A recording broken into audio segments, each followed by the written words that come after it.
Welcome to the Hospice Foundation of America's 20th Annual Living with Grief National Bereavement Program. This year's topic, Improving Care for Veterans Facing Illness and Death. Now, from Washington, D.C., your host, Frank Sesno. Thank you, Sylvia Romero. Hello, everyone. I am Frank Sesno, Director of the School of Media and Public Affairs at the George Washington University, and it's my privilege to be your host here today. Thanks for joining us for what will be a very special program in HFA's Living with Grief series. Today we focus on our nation's veterans, many of whom survived the battlefield and now face serious illness and death. Why should we pay special attention to end-of-life care for veterans? Well, here are just a few compelling reasons. There are about 22 million U.S. veterans. 1 out of every 4 individuals dying today in the United States is a veteran. Half of men dying today are veterans. More than 1,800 vets die every day. And predictions are that more than 95% will die in your care in communities across the country. Finally, as I'm sure you'll agree, understanding, knowing how to care for veterans is simply the right thing to do. In fact, you may be the first or the last person to have the privilege of saying to a veteran in word or by deed, "Thank you for your service and sacrifice." These courageous individuals fought in the foxholes of World War II, in the mountains of Korea, the jungles of Vietnam, and more recently in the treacherous terrain of Afghanistan and the streets of Iraq. Many who endured the horrors of war returned to a hero's welcome. Others were spat upon. Some were just forgotten, like the conflict in which they fought. And some have waged more private battles in their hearts and minds ever since. That said, not all veterans engaged in combat. But whether they were in the infantry, the mess hall, in an office, or in the band, every man and woman who served in the military in any capacity had an important role. And just ask any veteran, and he or she will tell you this: serving their country in the military changed them forever. It shaped their life. It may shape their death. It is, to this day, a significant part of what defines them. And our panel of experts will explore how being a veteran may define how these men and women face serious illness and the end of their lives, and impact the care they need. That's why we're here today. Our program will be as informative as it is interesting, we hope. Sylvia has our learning objectives. At the conclusion of the program, participants will be able to describe the unique components of military culture and experiences, define PTSD and indicate ways that it might affect veterans at varied points within the life cycle, differentiate the unique experiences and health risks, such as PTSD, of the following veteran cohorts: World War II veterans, Korean War veterans, Vietnam veterans, veterans of Afghanistan, and the Gulf Wars. Discuss different issues that might arise in end-of-life care of veterans, such as substance abuse and pain management, trauma and PTSD, and reminiscence and life review. Describe the varied systems of care that might serve veterans at the end of life and discuss ways that policies and systems could enhance care. Describe rituals and memorials that assist veterans and families in coping with loss. And discuss interventions and sensitivities that enhance grief counseling for veterans and their families. Frank? Thanks, Sylvia. Before we get started, I just want to say that it's been my privilege to moderate many of these programs, 7 of them, in fact, but only one person has lent his expertise to each of the 20 Living with Grief programs, and that is Dr. Kenneth J. Doka. Ken, on behalf of HFA, thanks so much for 2 decades of insight, perspective, knowledge, humor on this incredibly important topic. And thank you for editing so many of HFA's bereavement publications, including the book Journeys and the most recent Journeys with Grief, a collection of articles about love, life, and loss. And on behalf of HFA and the provider community and countless individuals who have dealt with grief, I want to present this award of appreciation to you for 20 years of astonishing insight and service. Thank you very much. It's been really, for me, 20 years of a privilege and stimulation to work with HFA, to work with the staff, and I'm really going to accept this award collectively for all the people, you and all the other people who have moderated it over the years, for the hospice staff, for our past presidents, Jack Gordon, Dave Abrams, Amy Tucci, our board, and for all the production staff here. So I'm accepting this award collectively for all of us. Okay, thanks. Wear it with pride. Thank you. Now let's meet our panel. Frank, Our panelists are distinguished professionals who have received many awards and accolades in their respective fields. Their detailed bios are in the printed program. Scott Shreve is National Director of the Hospice and Palliative Care Program for the Department of Veterans Affairs.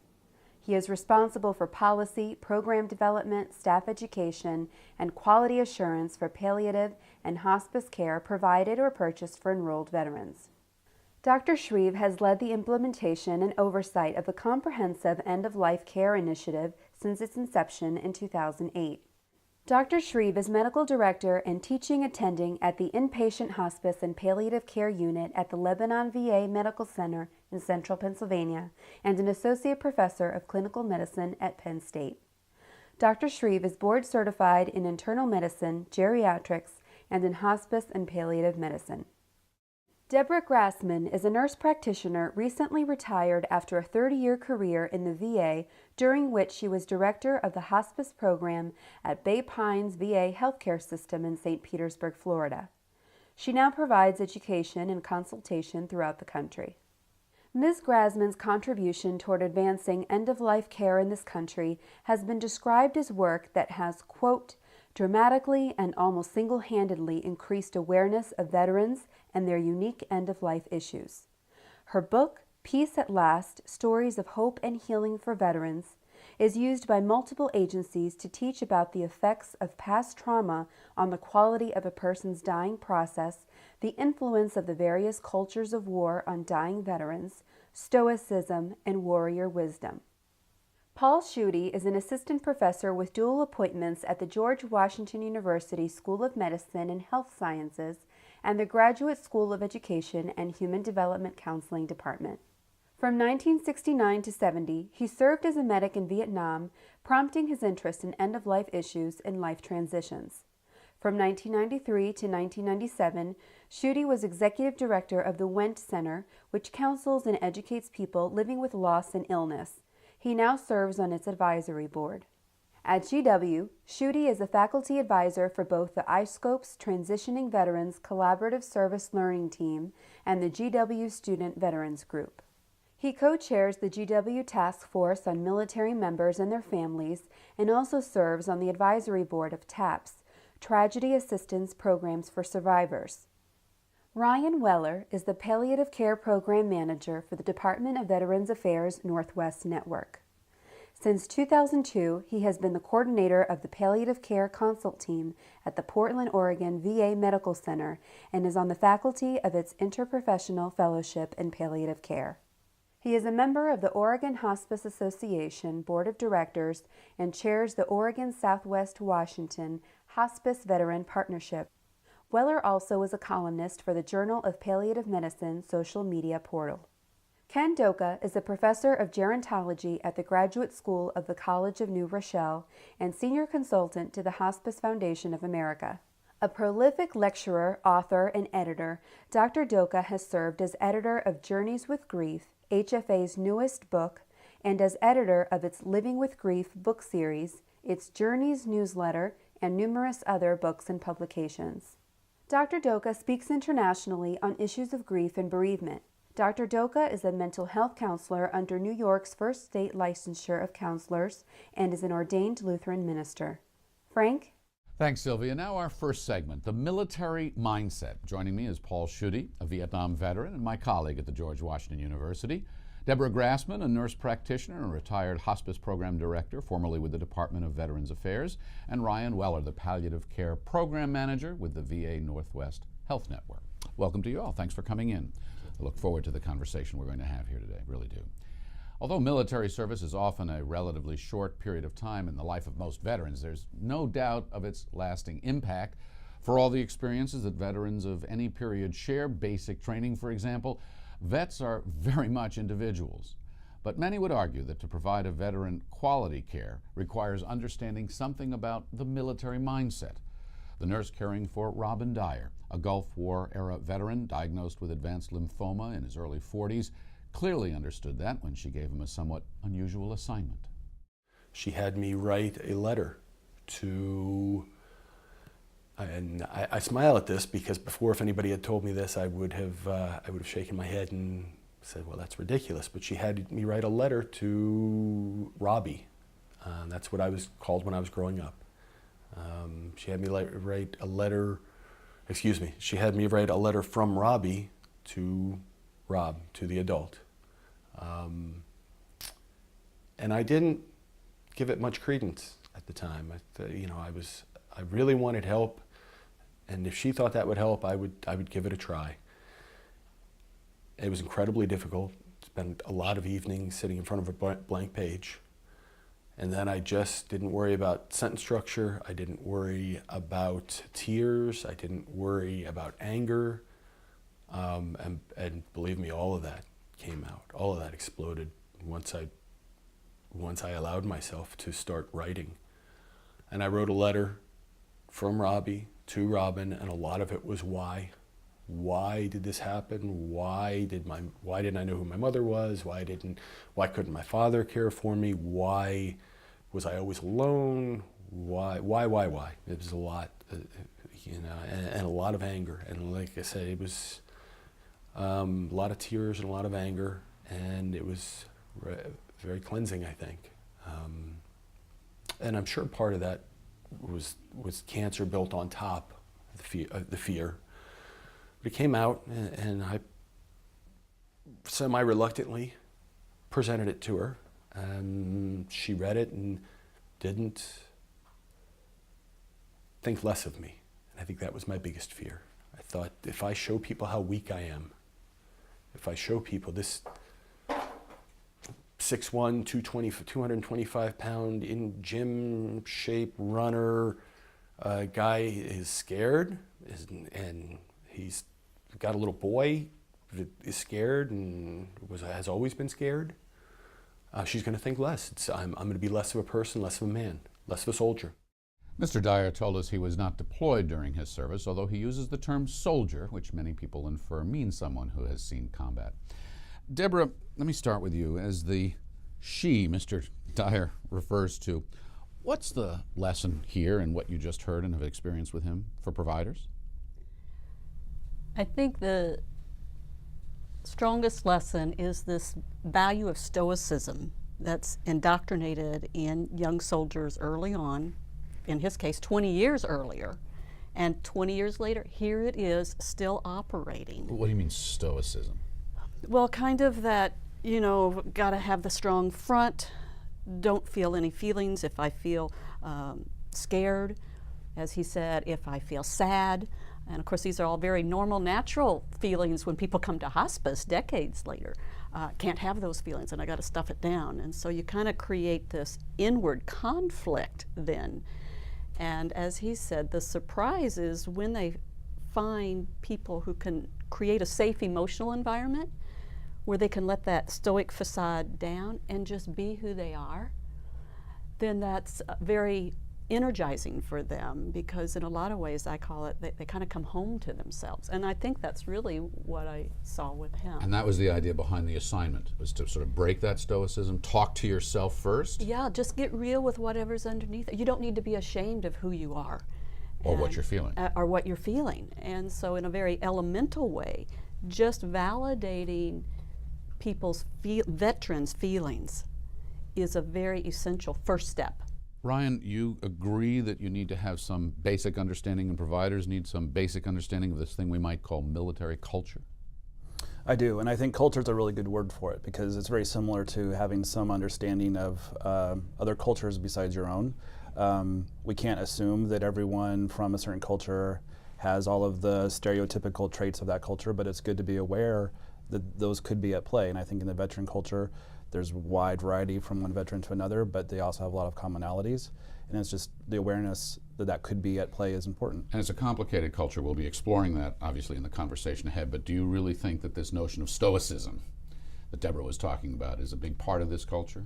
I think that's one of the most common features of this Really? culture, yes. In what way? How do you see that? I think you see it at end of life very commonly where, with pain management, for example. If I talk about being in pain, are people going to think less of me? Are they going to think that I'm weak? Deborah, back to you on that topic then. Is this stoicism, the sense that someone might see me as weak, something that's a good thing or a bad thing that makes it easier or more complicated to connect with people and help with end-of-life care? Well, I don't think stoicism is either good or bad. Huh. It's needed and it's not needed. It depends on. So on a battlefield, it is needed. It is essential. You got to be stoic. I mean, that's how you get through. So it's absolutely necessary at those times. The problem is later on when it might interfere or complicate things and might be unnecessary, they might still have it up. And hospice is certainly a perfect example of someone having physical pain or emotional pain or spiritual pain and still wants to be that soldier from, you know. But I guess my question is, does that, still wanting to be that soldier, and I'd pose this to both of you, does that complicate the job of the provider in end-of-life care? I think it does, because we have to often use different approaches with them. We have to know how to kind of re-educate them and let them know that it's okay to feel whatever you're feeling. Re-educate them? Yes. That's very interesting, because you're re-educating at a very late moment in life. Yes. However, when people come to the end of their lives, I often say they're fertile ground for healing. You know, things that they wouldn't be paying too much attention to before, they're now paying attention to. So they do learn. Right? I agree, and I think tied in with that is identity and role. And I think we don't come in and take away something that's been integrated into how they see themselves or their identity. But we're gentle with this, and we approach them very carefully. And some of it is literally education. We talk to them about things like pain management and how this is okay to talk about. So give me an example of what that conversation might sound like, especially if you're dealing with somebody who is very stoic. Well, you know, I think what I think of first and foremost is finding time to hear their story, if they're willing, if they can share their story, and in a way kind of testing our hypothesis that maybe a stoicism issue is at play here, and hearing from them how they see themselves, how they see their lives, and kind of listen for this. What are you listening for? I think a lot of times what we can just do is simply what's called normalizing.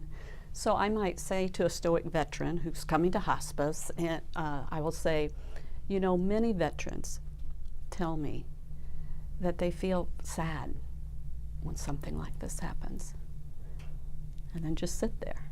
Because what I've just told them by saying many veterans is, what you're feeling is normal, you are not alone, and you're not weak. And you know, I've offered to them my best guess, which is that they probably feel sad about coming to hospice, and given them that option. And then if they say, well, no, I'm not really sad, I'm just really pissed off, you know, I'll go, well, tell me what's pissing you off the most, you know, and then I go there. So, you know, we're always, in my mind, inviting them. That, as Ryan said, you never push, and you do this gently. You offer it, but you never push. You never want to. Paul, you served in Vietnam. Hearing this conversation now, let me just ask you this. How much did that experience define who you are today? It helped me become the person that I am. It shaped you? It shaped me dramatically. I often say to people, this was an experience that I wouldn't trade for anything, but I wouldn't wish it on anybody. And I would actually use a different word than stoic. It's battle ready, because it's not just about my psyche, but physically I have to be ready. That's what we're taught. And 45 years later, I still feel that. And when your body begins to give out, I think that's where some of the anger comes in, because you're not battle ready anymore. You can't control, you can't understand, you're not trained to deal with this environment. And you can't protect. How important is it, do you think, for clinicians to separate the individual from the veteran? It's a really good question. there are cultural differences between being a civilian and being in the military, but we're all individual people, and so much of it has to do with the branch of the service you were in, the rank you had, and the job you did. I was a medic, and there was a big difference while I was in the service of the medical people versus people in other jobs.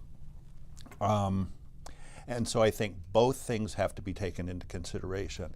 Yes, it's important to understand military culture and the expectations that we place on ourselves, but at the same time, we're individual people, and to uncover that part of who we are is just as important as understanding the culture. Deborah, back to you very quickly. What have you found is the best or the most predictable way to connect to this individual/veteran when you're trying to untangle these things and help that person figure it out along with you?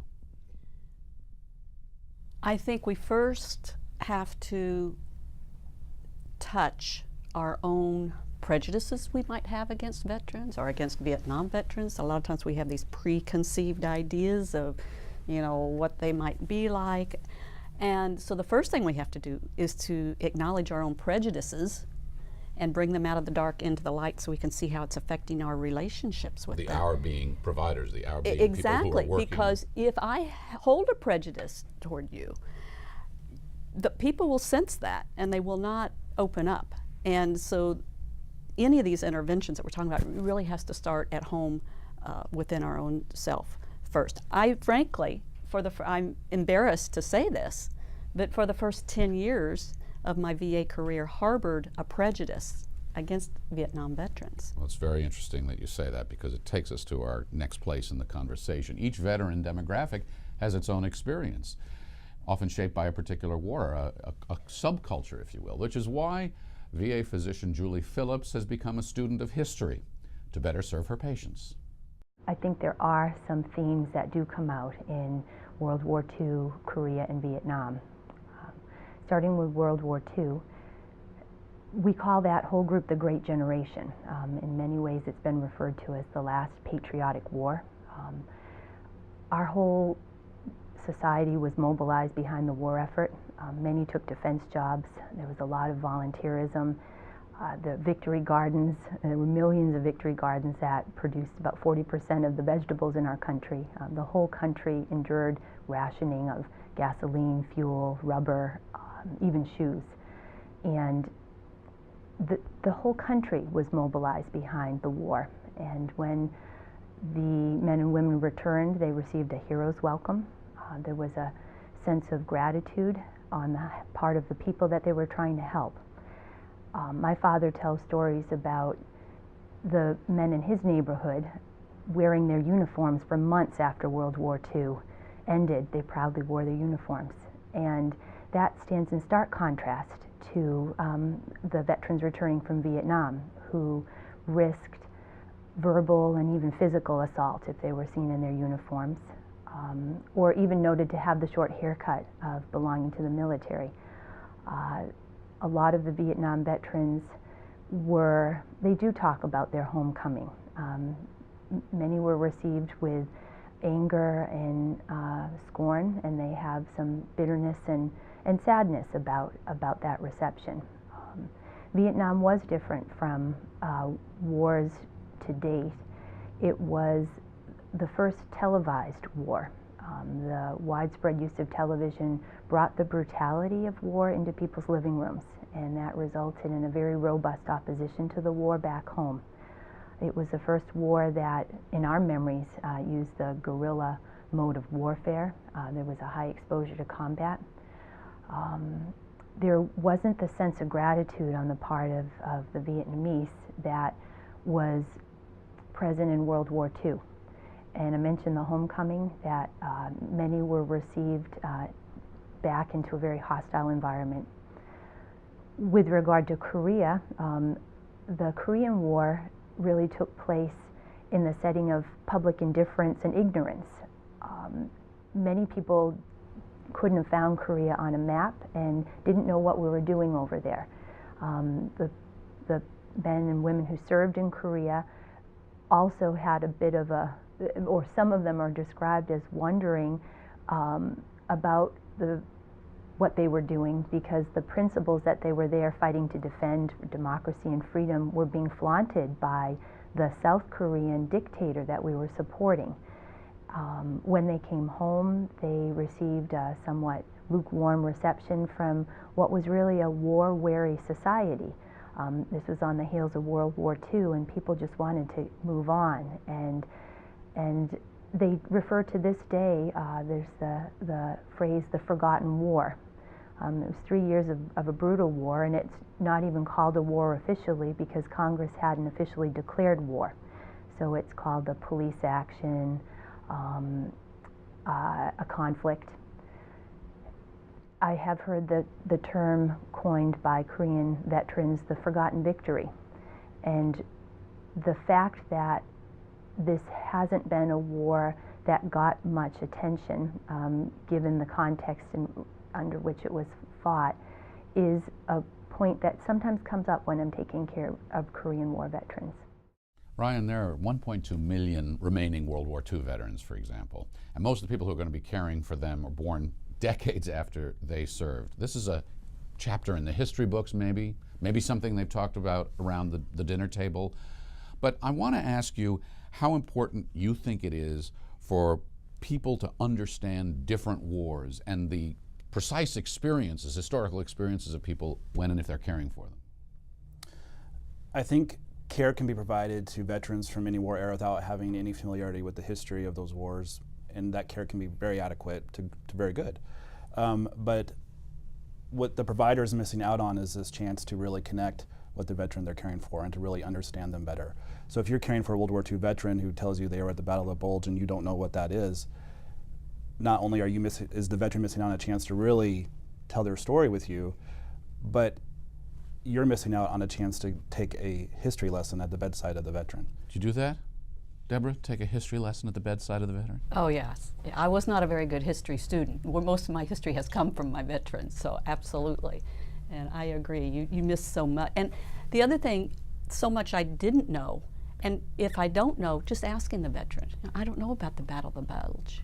Tell me what that was like. And of course, always going back to that stoicism, asking, how did you feel during that time? Now looking back on it, 3 decades later, what are you thinking?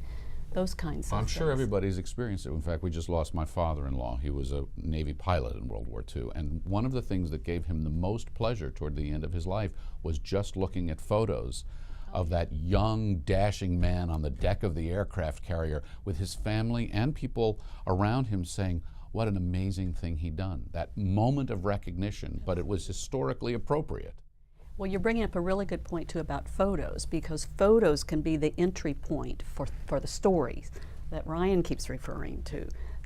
Having one of the most important elements I think we bring to the bedside is a willingness to hear the story, including the ugly parts of the story, not just the cleaned up, pretty, glorified views, also the ugly parts. We have to be willing to hear both sides. Very interesting. Paul, you were one of 7 million Vietnam-era veterans, so I want to ask you about the experience, because there were ugly sides to that, as we well know. It was a national experience. Was it life-changing for you in terms of that experience?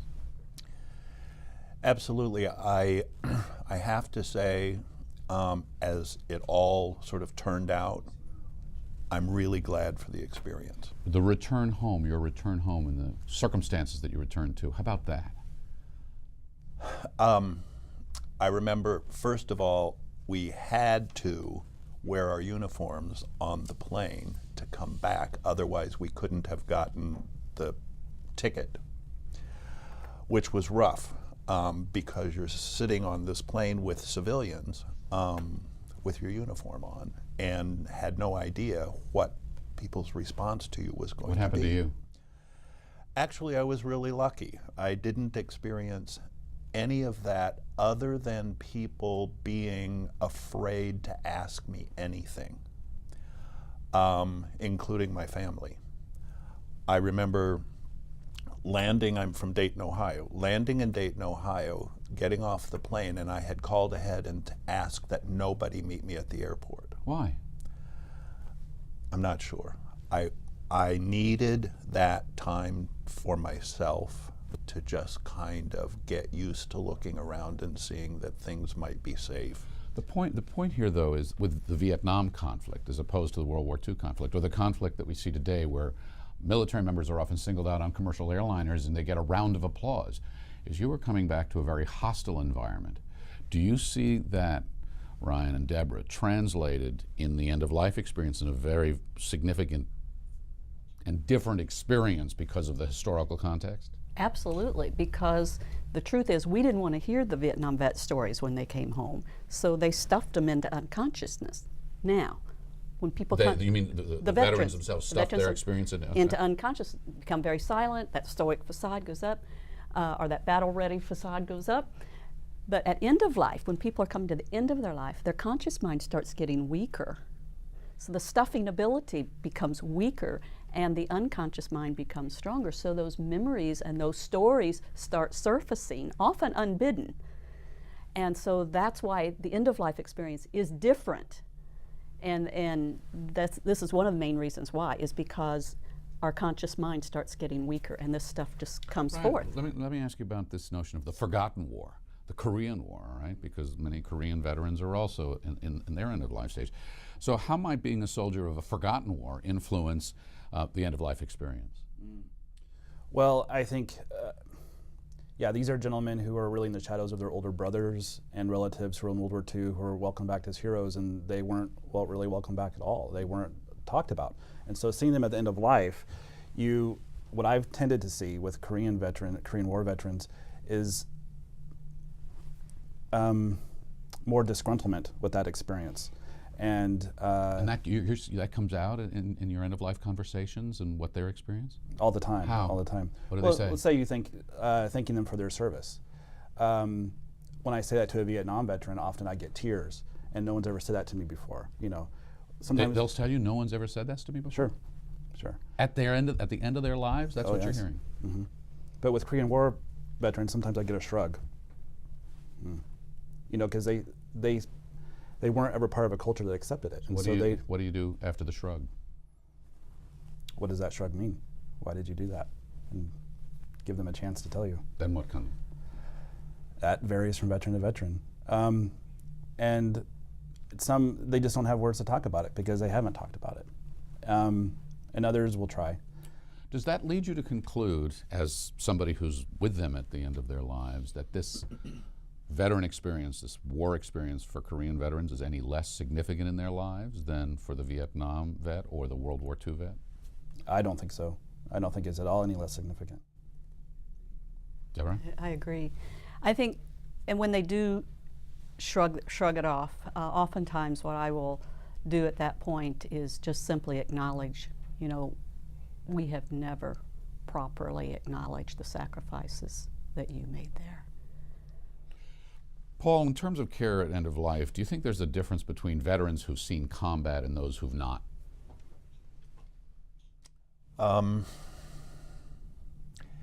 Yes. I think because I made it through a situation where I could easily have been killed. And as you approach the end of life, all of a sudden you're revisiting that same vulnerability. But this time it's inevitable, as opposed to if I do X, Y, and Z, that's going to save me. If I'm good enough or careful enough, maybe I can get through this. At the end of life, all bets are off. But for a veteran who's not seen combat, they don't have that sense of, okay, I survived last time, I got to deal with knowing that I'm not going to survive this time. I don't think it's as acute as it is with combat veterans.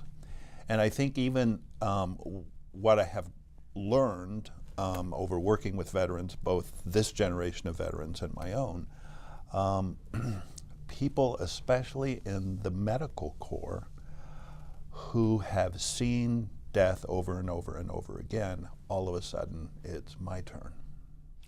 Deborah, we're talking about veterans here, and there's something very, very interesting about these different conflicts, right? So my father-in-law was 89 years old. It was his time. He knew it was his time. His family knew it was his time. For a much younger person who may be facing end of life, it's not their time. Given that and the very different experience in the recent conflicts of Iraq and Afghanistan, what special challenges would you say there are in dealing with veterans of very recent conflicts? Well, I haven't had a great deal of experience in doing hospice work with our current war veterans. Obviously, they are dealt with in military hospitals. So I don't have a vast experience like I do with the other wars. I would imagine that a lot of their experiences are going to be very similar to their comrades that have preceded them.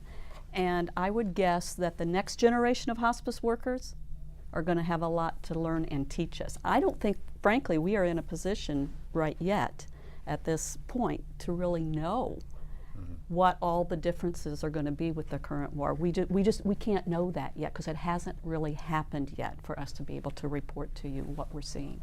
Ryan, very briefly here, I just want to give you the last word to sort of sum this up. Different generations, different conflicts, different histories.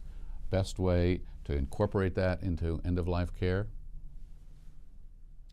The best way to incorporate that into end-of-life care is to really think about the whole person. Because we're thinking about not just where they served, how they served, when did they serve, but like you said, their age. And there are a lot of things about their age beyond their time in service that are important to consider. And I think with younger veterans, that's an example where we don't know what their needs are going to be specific to being a veteran, but we know that they're young and they're dying, and so what do you do with someone who's dying before their time, as you said? Okay, I want to thank the panel for this conversation. The discussion sets us up to talk about some special challenges and problems that may be encountered when caring for veterans, of course. And before moving on, here are some important things to remember. The military culture and a veteran's service experiences can have a profound effect on how that veteran faces serious illness and death. Military culture includes stoicism, a survival instinct, and exposure to violent and traumatic loss. But an individual's experience can differ based on military branch affiliation, type of service, gender, service era, and age. Care of veterans is improved with a basic understanding of experiential differences among veterans of World War II, the Korean War, the Vietnam War, and more recent conflicts in the Persian Gulf, Iraq, and Afghanistan. Our next panel will address special needs in treating veterans at the end of life. Joining us is Dr. Scott Shreve, National Director of Hospice and Palliative Care for the Department of Veterans Affairs. And back with us is nurse practitioner, educator, and author Deborah Grassman and VA social worker Ryan Weller. Scott, thanks very much for joining us here. I'm really looking forward to your comments. Thank you. Happy to be here. Well, one of the most important goals and greatest achievements of hospice and palliative care is maintaining the best possible physical and emotional support and comfort. But caregivers can be frustrated if the patient, him or herself, becomes the biggest obstacle to managing pain, as we hear from Brenda Jackson, a nurse practitioner in Florida, whose father served in the Pacific during World War II. Of course, as a small child, I probably was not aware that he came back a changed person. But when I talk to relatives, and I do often, I realize that he came back a changed man, a very wounded person. And those are you can't see those wounds. And that environment of that age did not accept, they called it weakness. You know, they would call it weakness if you even went to see a psychiatrist or admitted being depressed.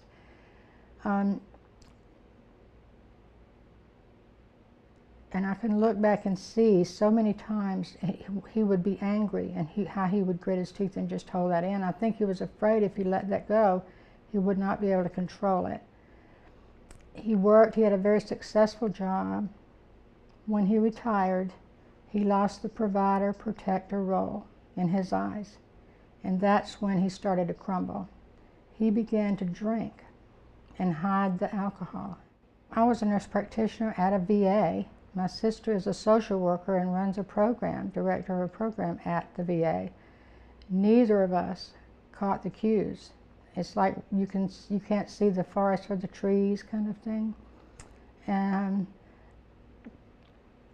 my eyes began to open so wide, and then when I saw my dad just literally lose all control, he was so angry at the VA because the doctor was asking him to share things, and he could not do it.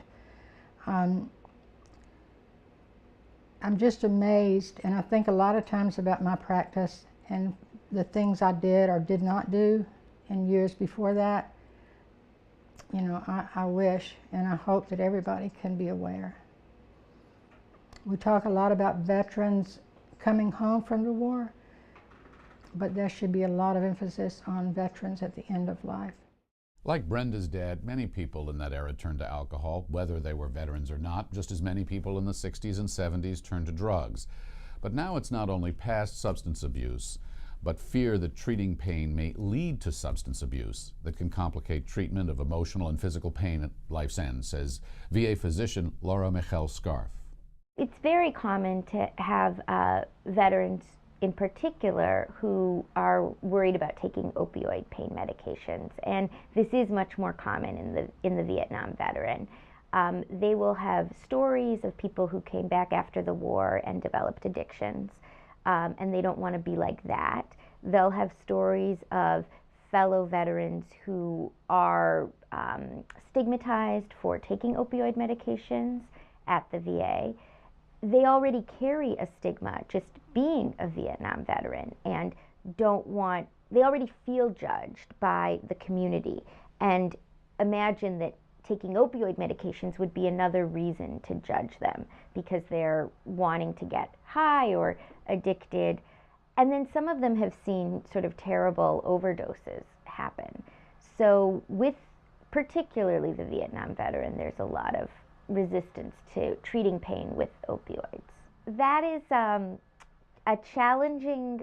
dealing with that is a challenging piece, and it's what I love about this work, which is the way to manage that is to really just sit with them and explore as deeply as possible all of their fears and where they come from, and address them, validate them, acknowledge them, and then build a trusting relationship where they can consider, you know, trusting you to try a very small dose of something and see if it helps them. And if they will, they usually see that it does help and it's not dangerous. But it's about that trust that as the clinician, you're not going to let them get astray. Scott, let's go to the heavy lift first, right out of the blocks on this one. Are veterans more likely than others to have substance abuse issues and have that complicate end-of-life care? That is a great question. I'm not sure I knew the answer until more recently. We started working with some of the mental health people. We were doing some presentation preparation. And it turns out when you correct for the comorbidities of depression and PTSD and other comorbidities that impact and are associated with substance abuse, veterans may be have no more greater prevalence of substance abuse than non-veteran population.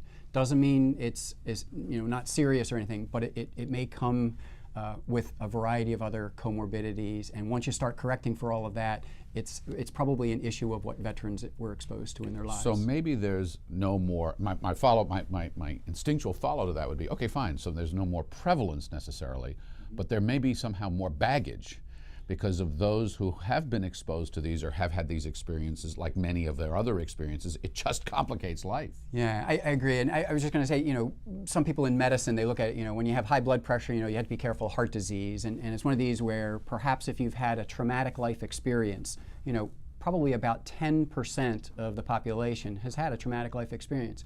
Well, if you just look at veterans with combat, they probably have a higher percentage have had a traumatic life experience. So you may say, oh, well, there's a higher prevalence of substance abuse that goes along with that traumatic life experience.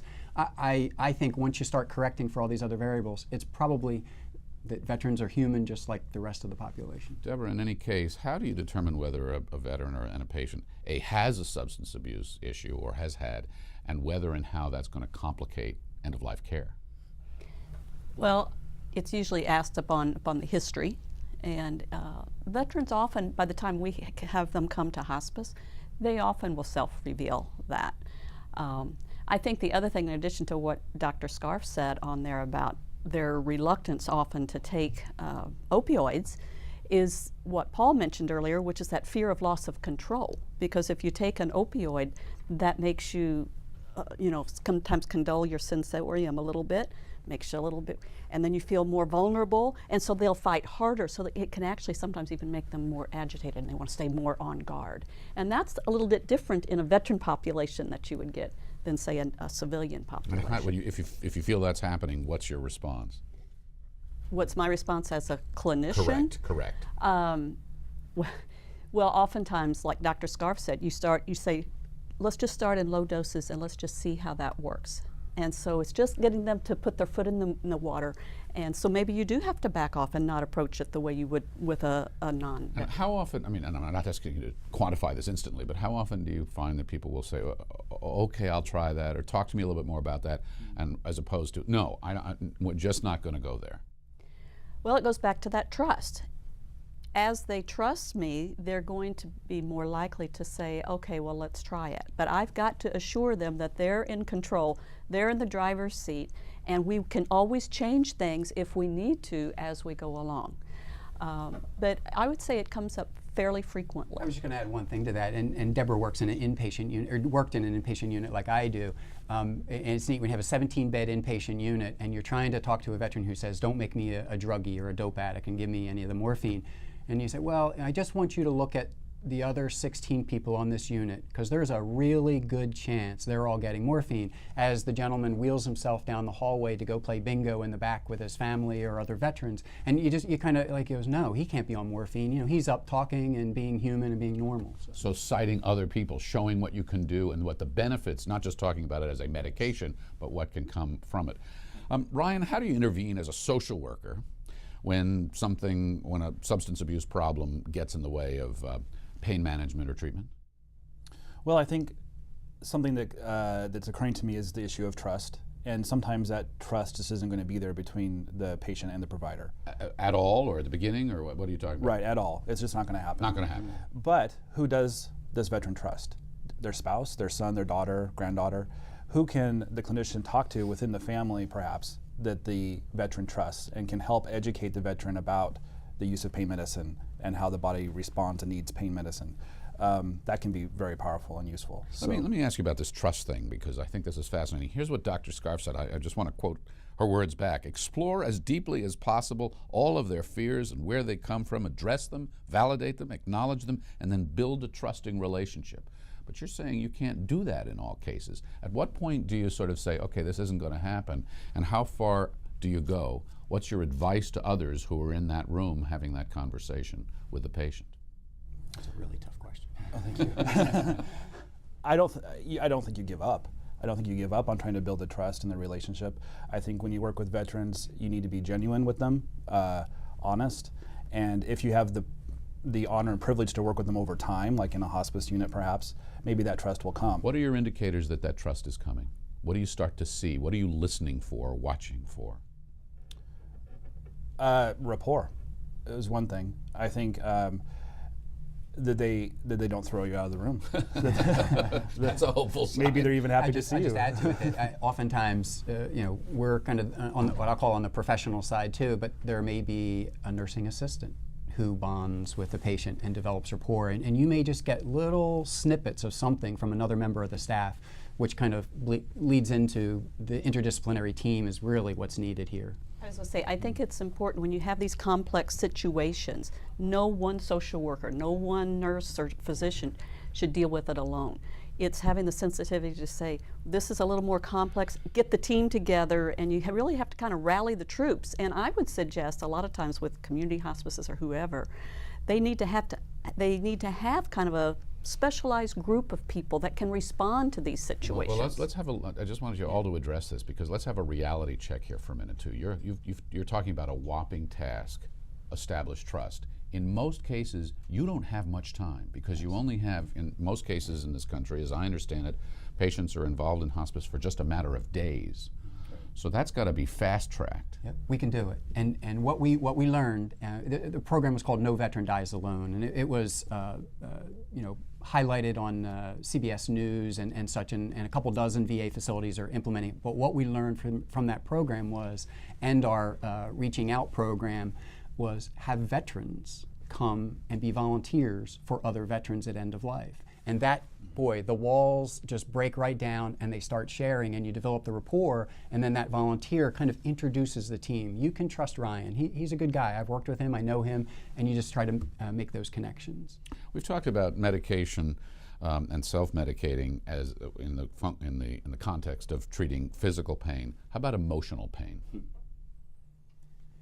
Well, from a clinical provider perspective, emotional, spiritual pain, the pearl in my mind is when you're not getting the response you want out of medications, you're probably not treating the source of the suffering. And that you need to step back and think, uh-oh, what else is going on here? How can I explore their spiritual foundation? And you were talking earlier about pain, and I was just thinking for some veterans, when they experience pain, it's pain I deserve because of what I did. Really? Yeah, that is very true. I suspect both Deborah and Ryan have had those experiences. People say that to you? Yes. What do they say? It is.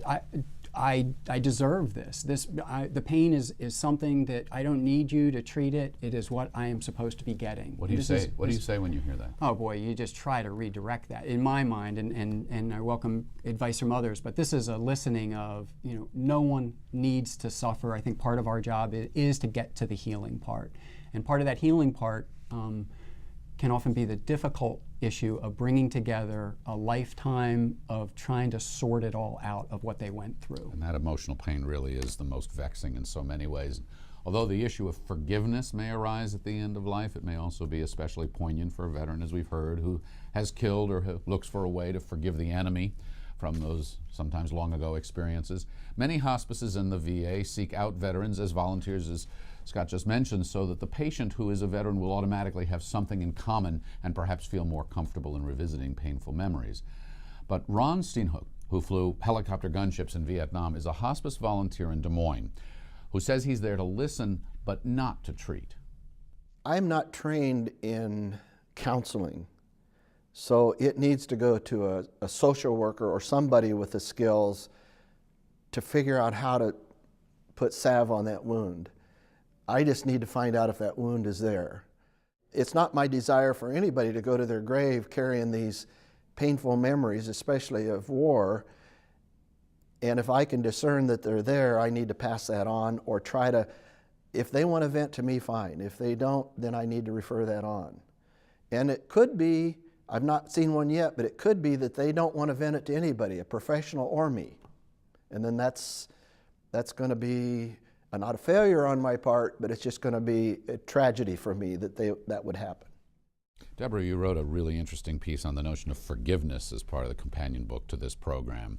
I'm interested as to how you respond to what you just heard Ron say. Well, I love to hear what he said, which was that his job is to just simply listen and uncover it. And beyond that, to have the astuteness to know to reach out to a clinician then to get help to try to bridge that gap. So that really is crucial. Give us some examples or an example of how this notion of forgiveness may play out at the bedside. Well, if we're in the last few weeks of life, sometimes it plays out as getting agitated. People will just get maybe just agitated. And again, we may be treating with medications when what we're not realizing is they are acting out this inner conflict. And looking for forgiveness? Well, that's when you have to do what Dr. Shree was saying, is you have to explore a little bit deeper and find out what's causing the agitation. And usually what I will ask them when I realize they have been in combat, I will say, you probably saw a lot of ugly things during that time. Is there anything that might still be troubling you now? And the response is usually? Well, you get an array of responses. That array can go from sometimes just a simple nod of the head, and sometimes it's just a tear. That's the response, is the tear.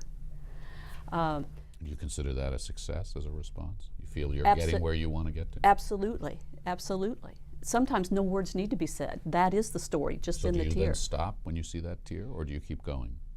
I'm quiet, and I'm often crying with them when I see that. Really? Oh yeah. And you're okay with that? Yeah. They're okay with that? Well, I think when we talk about forming connections fast, you want to know how to form connections fast, because we're on a fast track with having a few days. That's how you do it. I have to emotionally expose myself and become vulnerable with them, because that's how a connection is gained fast. So yes, I was just going to add to that forgiveness component a story. I asked that same question of Bob, and Bob is this Marine Corps jarhead person. I mean, just the ultimate Marine Corps person, dying, however, widely metastatic disease. Asked him the question. He started bawling. I said, what can we do to help you? And he said, nothing. I don't want to talk about it. And I was like, I felt, I just couldn't do anything. He just wasn't letting us in. So our chaplain, the priest, he was Catholic, just started eating cookies with him back in our day room. And we kept kind of checking in. And about 2 weeks later, went to check in with Bob. Hey, Bob, you told me about some troubling thoughts or memories, and you didn't really want to talk to him. I just want to let you know I'm still available. He goes, oh, don't worry about it. The chaplain and I took care of everything. Seriously. And I just think that forgiveness, boy, that collar that the father had was more powerful than I think anything I could have offered. Ryan, forgiveness? Well, going back a little bit to what we were talking about, how do you see that this is a problem at the end of life? And I think sometimes it's as clear and as blunt as a veteran saying, I'm afraid to die. And they'll say that, but they'll also show it with their behavior. They'll choose to come back to the hospital, to the ICU repeatedly in their last weeks or months of life. And despite the physician saying you're always welcome here at the VA, but we really have nothing else to offer you, other than let's talk about how we can maximize your quality of life. And that is not what they're choosing. And if you dig in a little deeper and ask why, it's I'm afraid to die. And by coming to the hospital, I think I have my best chance of living longer. And I interpret that to mean they're living longer to finally reach that forgiveness. Let's stay on this notion of forgiveness one more time and make this a jump ball, so anybody jump in as you want. Is it very often something as simple as someone telling you they're looking for some forgiveness? I doubt it would be that clear. How do you know that this is something that someone is seeking or searching? They may not even know it. Right. I think you have to carefully and sensitively be willing to ask the question and open the door, and then respect wherever they take it and how far they want to take it. And some will just say nope and close the door, and you don't keep pushing. Others will, and kind of like what Dr. Shreve was saying, a seed got planted and it happens a few days later. And for others, it happens right away. I don't think we can't bring a prescribed outcome that we want. We can only sensitively, carefully, and respectfully open the door and not judge them if they come through or if they don't come through, but just follow them wherever they go. And then once we become safe and they can trust us, if it needs to come forth, it will. I was just going to add just some kind of layers to that sometimes that forgiveness is, well, the last time I actually saw my brother was before I went to Vietnam. That was however many decades ago. I'd like to reconnect with him before I die. You've heard this? Oh, yeah. Personally? Yeah, this is the same person, the Marine, who broke down in tears. Hasn't seen his brother in decades. Yeah, they watched a Pirates game, Pirates in the World Series, sometime in the 70s, and they watched a Pirates game together, and that was the last time that they were together, and they wanted to reconnect. So we sent out all these certified letters and everything else, got him back, address unknown, no reply, all that kind of stuff. So the veteran died, and we have a memorial service every 6 months. We said, we might as well just send out another letter to him, so we do it. And he called. His brother was in the hospital in the ICU and quite ill himself, called and said, I'm supposed to attend a memorial service for my brother, and that's how we found out about his brother's death. He didn't reconnect with his brother while his brother was still alive, but he did in a lot of other ways that we told him how much his brother wanted to meet with him. And I think it was a way, in a sense, of this veteran forgiving himself and reaching out to reconnect with a brother. And I think that was part of that. He had made that effort. Deborah, let me ask you this. Vet-to-vet programs, how much of a difference do they make? We heard what Ron was talking about, the role he plays to people who are veterans who are at end of life. Well, the camaraderie happens so quickly, and they have such an advantage over us as clinicians because, again, gaining trust fast, and you need the fast, they can do that. At the same time, the veterans volunteers have to be properly trained. because you just can't pull a veteran in off the street and do this, because otherwise they may in fact instill their own stoic values, and instead of knowing how to create those spaces to let the stoic front down, for example. Ryan, let me ask you to talk directly to other social workers who may be watching this conversation. What particular role do you think social workers have with this notion of forgiveness and gaining trust and this kind of connection that Scott was talking about a moment ago? Well, I think one of the strengths of a social worker is building relationship, building rapport, and doing that fairly quickly. And in doing that, to establish that trust, establish all of that kind of relationship where a conversation about this veteran's preferences for care can be delivered, is something that a social worker, I think, is really primed to do. Best way to do that and fast track that? Best sort of practices once you dive in, knowing that you may not have much time? As we say, this happens very quickly usually. That's right. And I think the key word for me is being genuine. In my work with veterans, I would say they can spot a phony a mile away. And more than others? I think so. Quicker than others? Especially if they have PTSD, because they're going to be rather suspicious anyway, and they can tell. Mm-hmm. And so sharing tears with them, like Deborah mentioned, sharing a joke with them, laughing with them. That's been my experience, is the fastest way to build that relationship, is just being who you are with them. Yeah, the only thing I was going to add, Ron talked about presence. I think sometimes it's just a fact of building some time together, and not showing up for the 10-minute clinic visit once a week, but maybe spend a little more time just to be there. And sometimes they'll test you. They may say something pretty obnoxious to you or pretty angry, and they're going to watch to see how you respond to that. And if you take it personally, you get in a huff and you kind of disconnect, you didn't pass the test, the muster test. But if you kind of stay open and say, gee, I'm glad you told me that. I didn't realize. I'm sorry I did that. I should have listened more carefully. That's really interesting. Deborah, you mentioned PTSD a moment ago. We've heard so much about post-traumatic stress disorder in the media of late. Former Marine Darrell Eigen was diagnosed with PTSD years ago.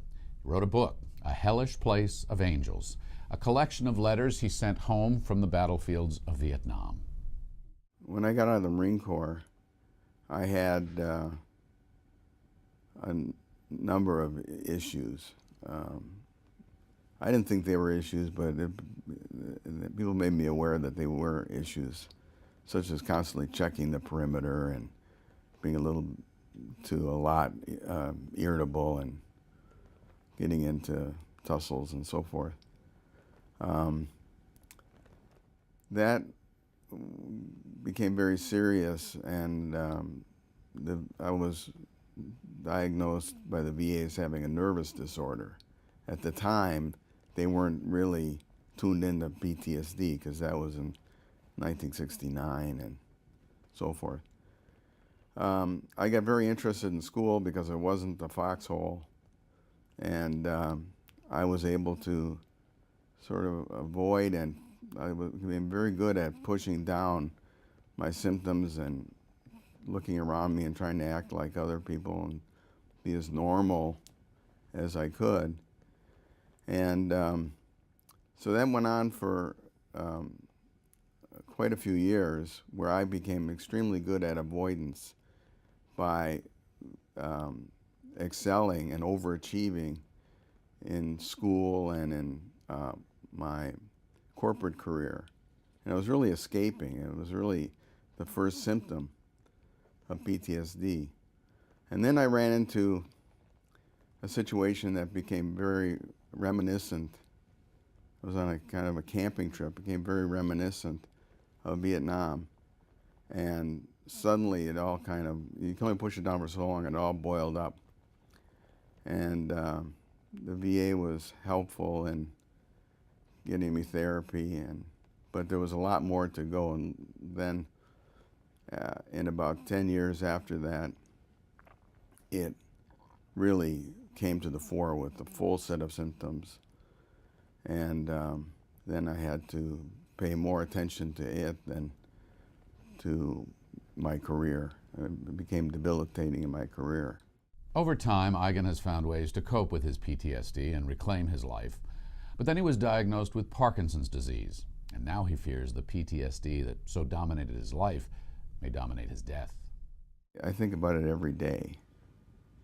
And one of the things about PTSD, for me, in my experience, is I get a welling up of extreme fear. I didn't have fear really that I experienced when I was in Vietnam to that extent. I more or less stuffed it in Vietnam, as Marines are trained to do. But after stuffing it for 40 years, it kind of concentrates and wells up, and it's fear of death. And it's very debilitating. It's essentially, it qualifies as a panic disorder. And so I'm convinced that when I die, if it doesn't happen in my sleep, then it's going to be extremely uncomfortable.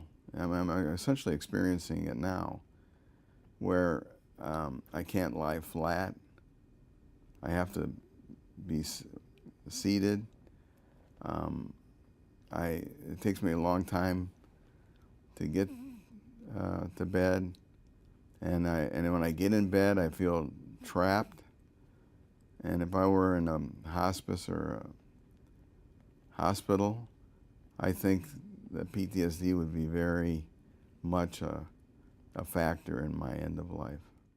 First and foremost, we want to thank Darrell Eigen for speaking with us so candidly about his life. We know that was a difficult conversation. Scott, let me come to you. Here's some words I wrote down as I listened to him.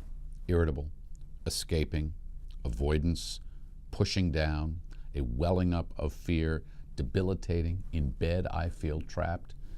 Is this PTSD? It sure sounds like it. And it's a bit of a Chinese menu in terms of making the diagnosis. And they talk about these 3 symptom clusters is the best way I would summarize it. Intrusive recollections, you mentioned some of them. Avoidant behaviors, you heard him just really kind of narrowing down his life. And then this hyper arousal. And Paul mentioned it earlier in the segment about battle ready. It's where, gosh, you've got to be ready to fight at any moment. And I'm just going to make a couple of points that these 3 symptom clusters, it's 1 from column B, 3 from column C, 2 from column D, is the Diagnostic Statistical Manual 4 definition of PTSD. But I want to kind of step back from that. And by the way, DSM-5 made some changes and moved it from an anxiety disorder to a trauma stressor-related disorder. So just to give people a perspective. But there was a researcher, Dr. Jeffrey Gold, and he looked at PTSD or partial PTSD. So you had many of these symptoms, but you might not meet the full criteria. You want to take a guess, out of 300 oncology patients presenting for routine cancer care, what percentage of them met PTSD or partial PTSD? 45%. 45%. So I just say that I hope that our audience doesn't say, oh, veterans are the only people that experience PTSD. If you've got a serious illness and cancer, going through chemotherapy, loss of function, loss of role, it has PTSD-like qualities that can really impact your life. Let me ask you this.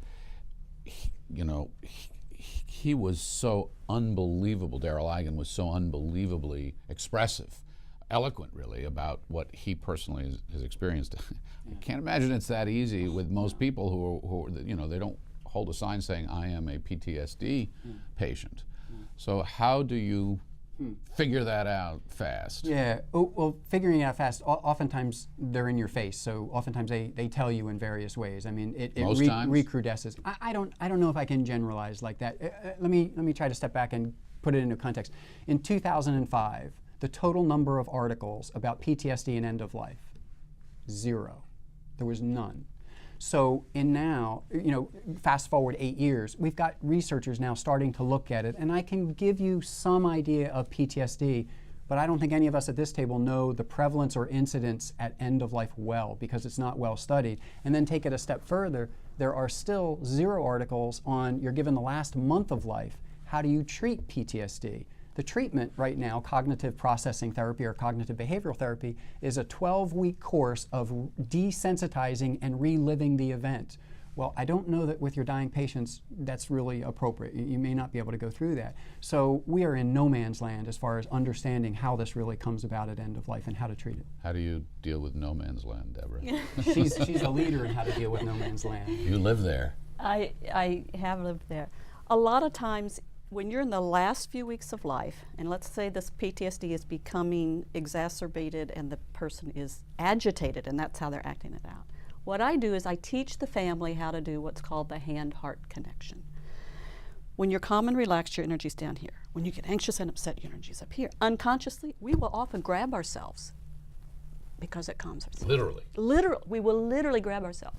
So what I teach the families to do when this patient is there and agitated is to sit with their loved one, place their hand firmly on their chest, and actually you can actually, even if the patient's unconscious or semi-conscious, be kind of, yeah. Loosen up, Brian. Yeah, loosen up, Brian. And then I'll actually have them take the patient's hand and place it on their chest and just sit quietly and deeply and breathe deeply. It is amazing how that can settle a semi-conscious or agitated patient down just by doing that. The other thing you have to, I had a nurse tell me just a couple of weeks ago after I'd done a presentation on this topic, she came up to me afterward.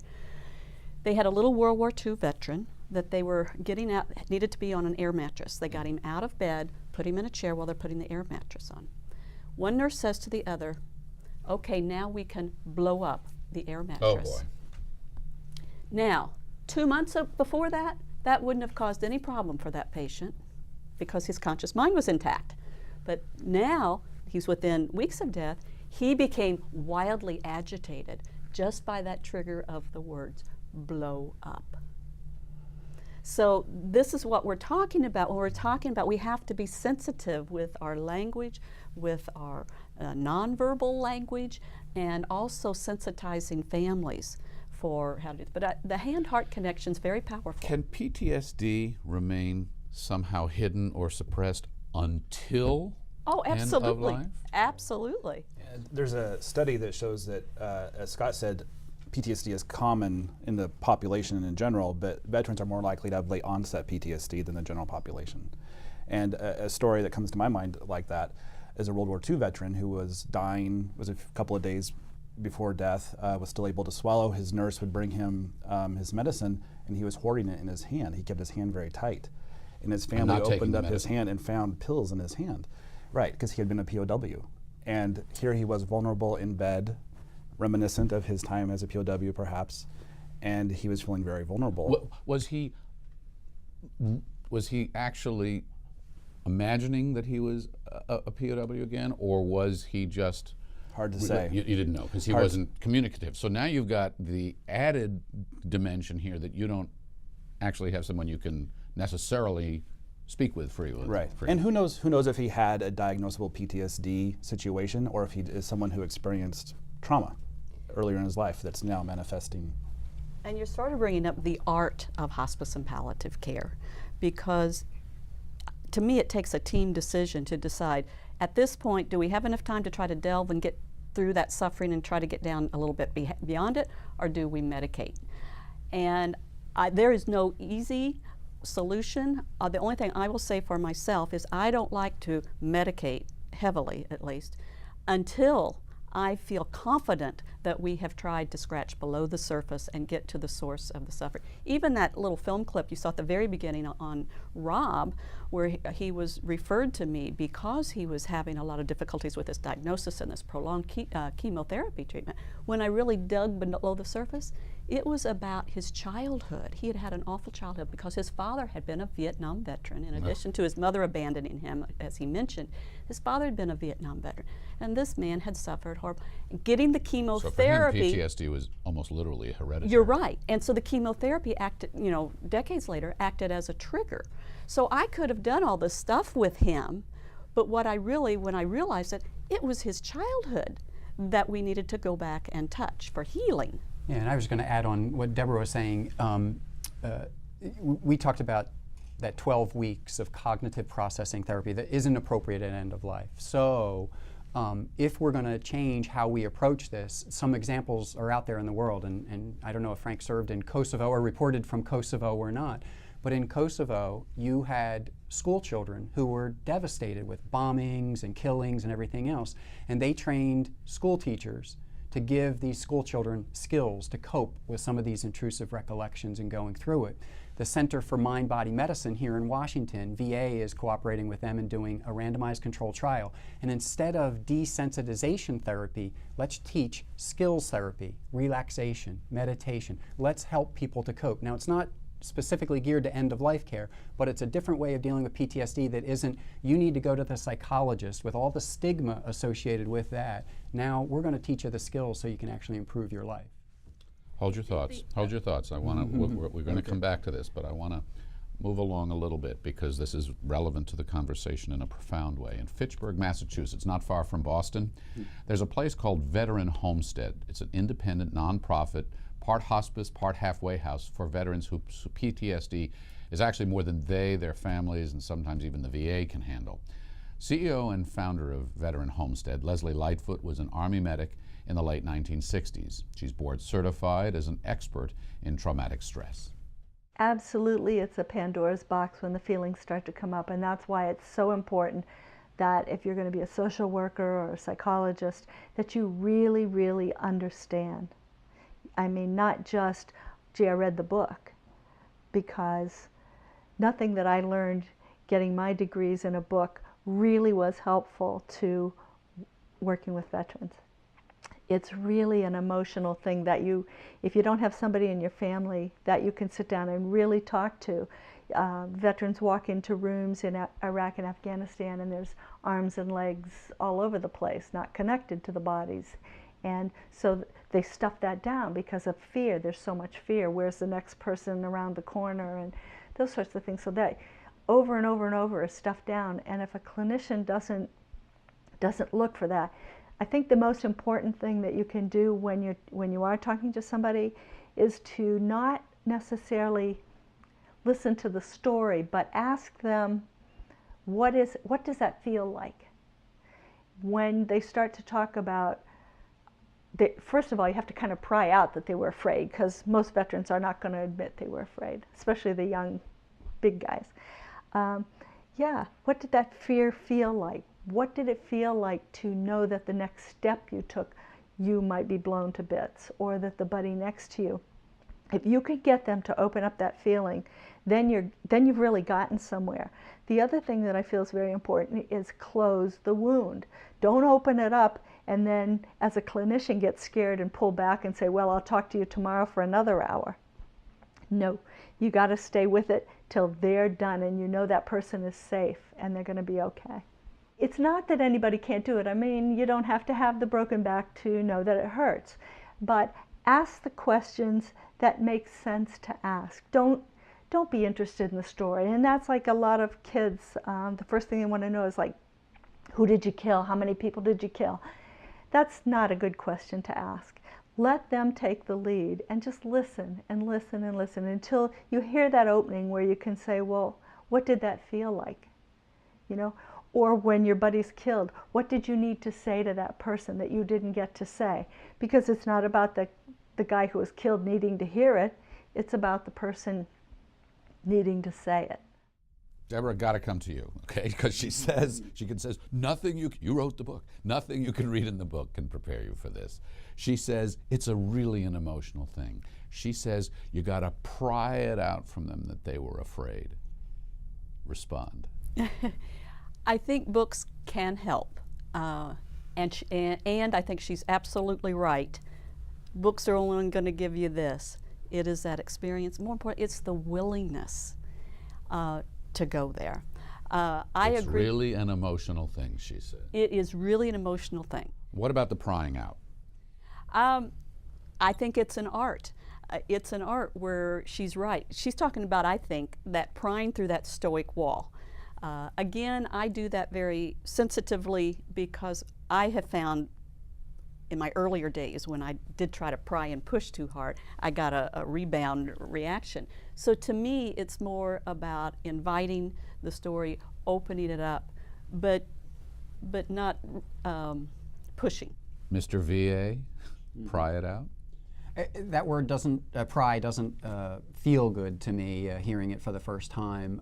I like Deborah's sensitivity, walking with them at their pace. And Although I'm quite sure that Leslie Lightfoot would. I do. I've met Leslie. I think she's probably very good at what she does. But the point is that, I mean, if we lose the word pry, what she's saying is work at this. I agree. Make this a deliberate effort to get at that and see if that fear and where that fear exists. I agree. And the cookie cutter approach won't work. That you've got to be adaptable, flexible, and that can mean some really different types of interactions. Brian? It's about providing the opportunity. And as Deborah said, if they're not going to share, that's fine. You know, this isn't for us. We're not doing this because we want to hear their story. We're doing this in case they want to share their story. And the other thing she said is let them take the lead and just listen and listen and listen. This is a theme that has come up. This is the 7th one of these conversations that I've done with hospice, and this whole notion and art and prerequisite of listening is so important. It is. I really liked what you said about working deliberately. And listen, you have to, if you're listening well, it's not just a passive listening, just so they can. We call it active listening. Right. But I really like how you put it, which was you have to really deliberately work this, and that includes listening and deliberately working my listening skills. The other thing, these patients are difficult patients, and one of the problems that we as human beings have is, you know, I would just as soon deal with the nicer patient and not the difficult patient. So what we can commonly do is label this person, this patient with PTSD who's acting out now. A difficult patient. A difficult patient. Well, what have we just done? We talk about building trust quickly. We have just disconnected, distanced, lost the opportunity for trust, lost the opportunity for the story, the fears, and all that to come forth. So in a very elemental way, we have to resist the urge to label these patients difficult because they're the ones that need us the most. Fine, let me assume then the role of someone who's watching this who says, this is great for you to say, but I actually have to go in and work this every day. And I have some patients that are difficult. I have limited time, I have limited capability. I have some patients and families where I know I'm going to be able to help, and others who are going to throw me out of the room all the time. And you're telling me, don't label them difficult? I think it's okay to label them difficult, as long as we don't allow, because they are. I mean, that's just the truth of what the situation is. What we have to be careful is that because they're difficult and require more of my time and maybe calling me more often, therefore I disconnect and distance and try to find other things. I teach internal medicine residents about end-of-life care, and I've worded it to them that the patient that you want to see the least is the one that you probably need to go see the most, is kind of how I phrased it. That patient that just rubs you the wrong way, they pushed you away, they're mean, they're angry or something, that's the one you better just go spend some time at the bedside. And has the most to teach you. Probably true. And probably where you're going to be most likely to call the social worker. Very true. Which is appropriate, because when we start feeling overwhelmed and feeling like this that you're talking about, that should be our inner cue, and we should honor that and say, I need help. So I can't do this alone. What's your role when you're called for help that you can't do it, that the person can't do it alone? Well, you know, for me, I try to find that time to sit with the veteran and hopefully get to the point, and I talk about this in the chapter I wrote for the companion book about doing life review with the veteran. And life review is a common phenomenon when people are approaching the end of life. They're thinking over their life. Well, what do you do when you hit roadblocks in your thoughts about your life, when you think about the trauma that you maybe inflicted on others or was inflicted on you? And so so you help your team out. You help your team out if you're the chaplain, if you're the social worker, the psychologist on the team, by going in there and being with the veteran and building that relationship like we've talked about, and see where it takes you. And sometimes it's teaching the families to do it, because if we can spend just a little bit of time, it doesn't take a whole lot of time to teach the families what that veteran needs. So what are the top 3 things then you tell the families when you try to teach the families how to do this? Okay, one thing I'm going to tell them is that let him tell his story, you know, and even the ugly stuff that maybe you don't want to hear about and he's been reluctant to talk about. Just ask him gently about that and see if it comes forth. I'm going to teach them the hand-heart connection. I'm going to talk to them about creating safe spaces for the fear and the tears and the fears, and teach them about that, and have them do the work, you know, because first of all, they trust their family members more. But oftentimes the family members have been kind of conspirators also in keeping it all shoved down and keeping that stoic front up and not hearing the story and putting the smile on the face. Ryan, we heard earlier from the Des Moines volunteer who said he's not trained for this, but there may be a great connection and he'll refer. But what happens when you're at bedside and something comes up and there's nobody around, or you can't refer, you just got to deal with it? That's exactly what you do. You deal with it. Breathe deeply. You breathe deeply. No formula for that one. And I think paramount, and this is something that I think we probably all learned over time and experience, is you respect the importance of presence and being there. And when you don't know what to say, saying nothing is okay. And it's more than okay. It may be exactly what they needed. And it can be the most difficult thing to sit in silence with someone who's suffering. And I always tell them, don't panic. The situation's calling for something and you have no idea what to do. Don't panic, breathe. Sit there and breathe, sit there and breathe, and if you'll stay there, that presence, something will come and it'll move. When you are talking to families and to loved ones and the people, patients themselves, this idea of silence and just listening, because you say, as you say, sometimes that can be the most difficult, and sometimes some people are very comfortable with silence and some people are very uncomfortable with silence. Is that something that's instinctual? Is that something you need to teach? Is that something that people who are watching this should incorporate into their conversation with families and others if they have not already? I'll just add an opening shot on this one as far as physicians. What does it take us? About 17 seconds until we interrupt the patient to get to what we want. I mean, we're just notoriously impatient. You know, here's what we want to get it from you. So for physicians, I think that using silence to allow the locus of control for the conversation to be with the veteran or the family member is very important. And when you have a whole family in the room, silence will sometimes let that recalcitrant family member time to think and maybe even speak up when they otherwise wouldn't. I think it's both. It's very hard to listen and resist the urge to give my 2 cents worth, and so it does have to be taught in some self-restraint. At the same time, the reality is I may only have 30 minutes to be here in this room with you. And so if I have a veteran that is going on and on and on about something, the reality is I'm going to have to walk out that door in 30 minutes. I will, in addition to listening carefully and deeply, also sometimes say, I'm sorry I have to interrupt you, but I'm wondering about such and such, and then lead them. So I think we have to be careful about giving this edict of only listen, because then we can fritter away in some ways that the reality check. I'm sorry I have to interrupt you, but we have to move along, and we will. But what a fascinating and helpful conversation. So thanks for that. Let us then look at what it is that we want you and all of us to retain from the conversation.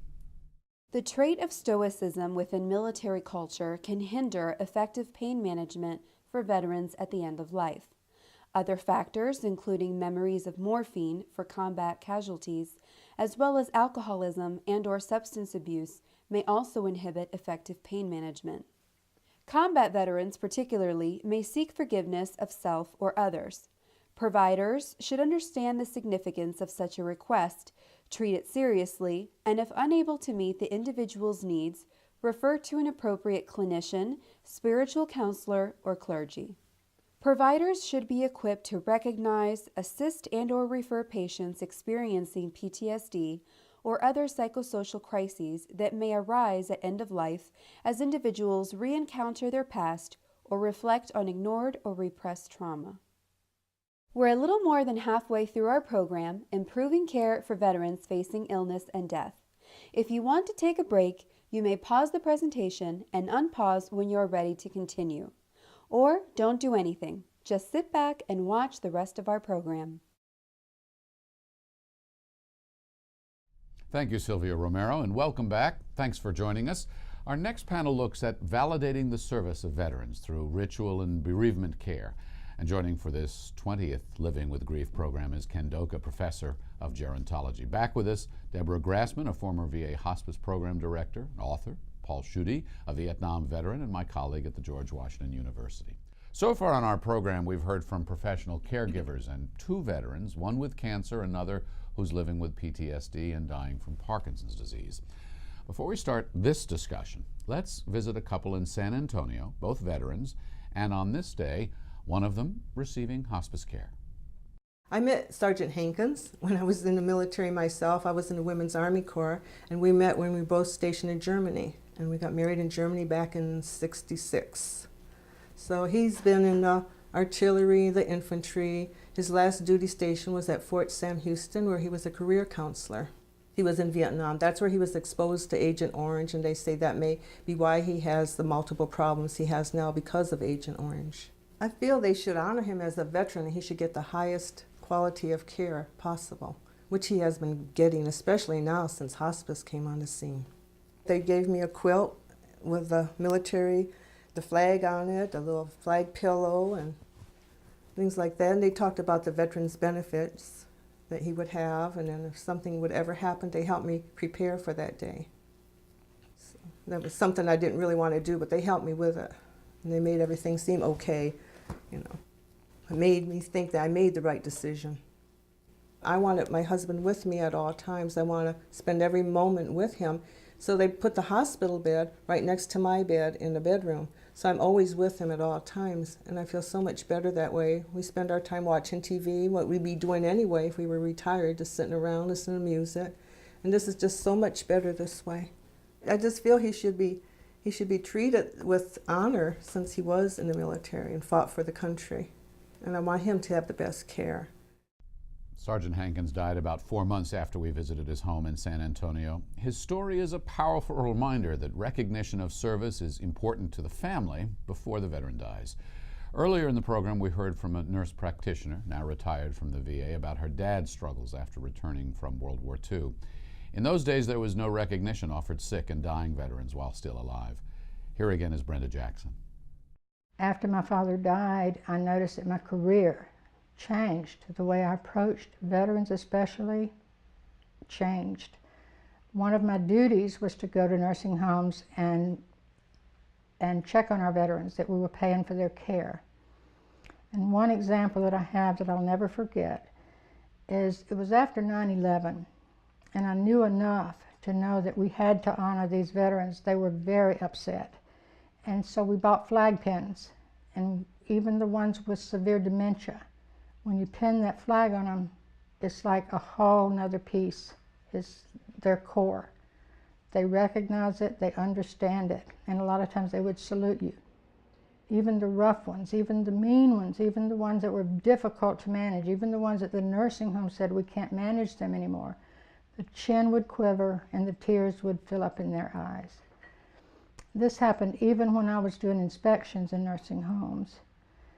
So the word got out, you know, that the VA nurse is here. And so one day I did the pinning on one of my veterans with severe dementia. And he saluted me. And before I knew it, I had like 20 people in a circle around me. And there was also a female veteran there that wanted to be acknowledged. So this turned into a tell me your story kind of event. It was amazing, and the subculture in the nursing home, the staff learned about veterans. It was just amazing. They began to have veterans events. But the female veteran, she just raised her hand and she said, I'm a veteran too. Ken Doka, we heard some really interesting things here, but one was Brenda referring to the veterans telling their stories in the nursing home. And she talked about a subculture. But why was that telling of stories so powerful, so effective for her? Well, I think you see a couple of things here that are so important. And I think the first thing is, as people are facing the end of their life, as we said in earlier segments, they often review their life. They often say, did my life count? Did my life matter? Did I make an impact? Did I do anything of significance? And obviously military service is an act of great significance. And I think finding ways to not only allow people to tell their stories, which is very important and very critical about that military service, as Deborah said, the good and the bad parts of it, but also giving something that recognizes it, where other people are saying to you, no, we acknowledge that you did something significant. We acknowledge that you did something important. At any point in life, that's nice. But at the end of life, that can be so critical, so important, so meaningful as the person tries to make sense of their life. You know, Paul, my father-in-law, before he passed away, joined with veterans who were also living where he was living, and they wrote a book. Each wrote a short chapter, first person singular, on what they had done in their military service. That was taking it obviously to a very remarkable place. But how important is this? And especially, and maybe in your particular case, since you're a Vietnam vet, for Vietnam vets? The older I get, the more I appreciate that. And I do a lot of work with grief and loss, teach courses on it, and one of the assignments, I had a group of students, 9 veterans, 9 counseling students, and the first assignment that both groups had was to read a book called This I Believe, which is a compilation of stories dating back to the 50s, and then for them to write their own This I Believe. And the pieces that the veterans wrote, which surprised me because when we got back to class, there was never a mention of them reading them out loud. We sat down, hand raised. Can I read mine first? And every one of the veterans wanted to read theirs out loud for the rest of the students. How important would such a thing be for you personally, if you could put yourself in a place like this, do you suppose? I've done a lot of writing, and interestingly enough, no matter what the topic is as it relates to counseling or the war, I can't help but personalize it and weave my story into whatever it is that I'm writing. So it's become, like I said, more and more important the older I get because I'm facing another life transition. And that has prompted me to let down some of the perimeters that I've built up to protect other people from my stories. Deborah, in this notion of recognition, what's the most important thing do you think hospice can do for a veteran and their families? I think the most important is to develop a program of formally honoring and recognizing, acknowledging these veterans. To actually have a sort of a program in place. And many of them do. They have really picked this up and run with that. They have many that are doing that already. So it's identifying in their staff who are veterans. It's finding out from their volunteers which ones of you are veterans. Some hospices will take that core group and they go out into the home and very formally recognize the veteran. Lots of different ways to do it. Oftentimes certificates are used. There's actually pins that are used. The We Honor Veterans program has a pin, and many hospices use that pin as the symbol. Symbols are very powerful because they access the unconscious. And so each time they look at that symbol, then it can kind of reaffirm who they are. And I think the other thing, more than just looking back for life review, the military was such a defining time in their lives that their identity, even though they're out decades later, they are still a soldier. You heard Paul say it himself, I'm still battle ready. So it's more than life review, it is I am still a soldier. I was a soldier, I am a soldier, I will always be a soldier. What are the best components in some of these programs as you've seen them? Well, I think they would have a number of components, and the first thing I think is assessment. That you have to ask those questions. You have to go in and make sure you assess whether somebody is a veteran. It just can't be waiting for the person to casually mention it. It should be part of the intake. So there's got to be a way that you really ask the questions right at the beginning. That you find ways to recognize in ways that are meaningful to the family and meaningful to the veteran. And you know, and it just becomes, to me, a characteristic of the quality of care that's offered. But I think the key issue is that initial assessment, that initial intake. You have to ask the right questions to identify the needs, and that's just good care. But you have to ask that question about military service. Deborah, this notion of recognition. Your book, Peace at Last, Studies of Hope and Healing for Veterans and Their Families. Hope and healing. So connect the recognition with the hope and the healing. Well, Ken said it, it's the story. Oftentimes you acknowledge, you pin the veteran, you acknowledge that, you thank them. That becomes the passport into that larger, deeper story. then a lot of this stuff that we're talking about starts opening up. So as important as it is to acknowledge and honor and recognize veterans, huge, it's also important as the trigger for the story. And oftentimes what family members will say is, I never heard that before. That's right. Or he doesn't want to talk about it. And yet he talks about it because they're at the end of life, they're reviewing their life, and they're looking back. Yeah, and I think, you know, I think you said it, and is that one of the components has to be in a way that's not cloying, in a way that's sincere, and especially for, you know, the veterans have forgotten, and sometimes is that sense of, you know, we want to acknowledge this, we want to thank you, you know, not in a way that's over, you know, that's necessarily comes across as rote. Paul, I want to be yeah. careful here too, because we're speaking about very important things, and we're speaking broadly. But there may be veterans who don't want to be reminded of their service, or who don't want to be taken back, or maybe even who don't feel that camaraderie anymore. So we need to be careful that we're not kind of lumping everybody into one big category. Could you talk a little about that? Well, and I appreciate you saying that. There are a couple of points that I just wanted to make. One of the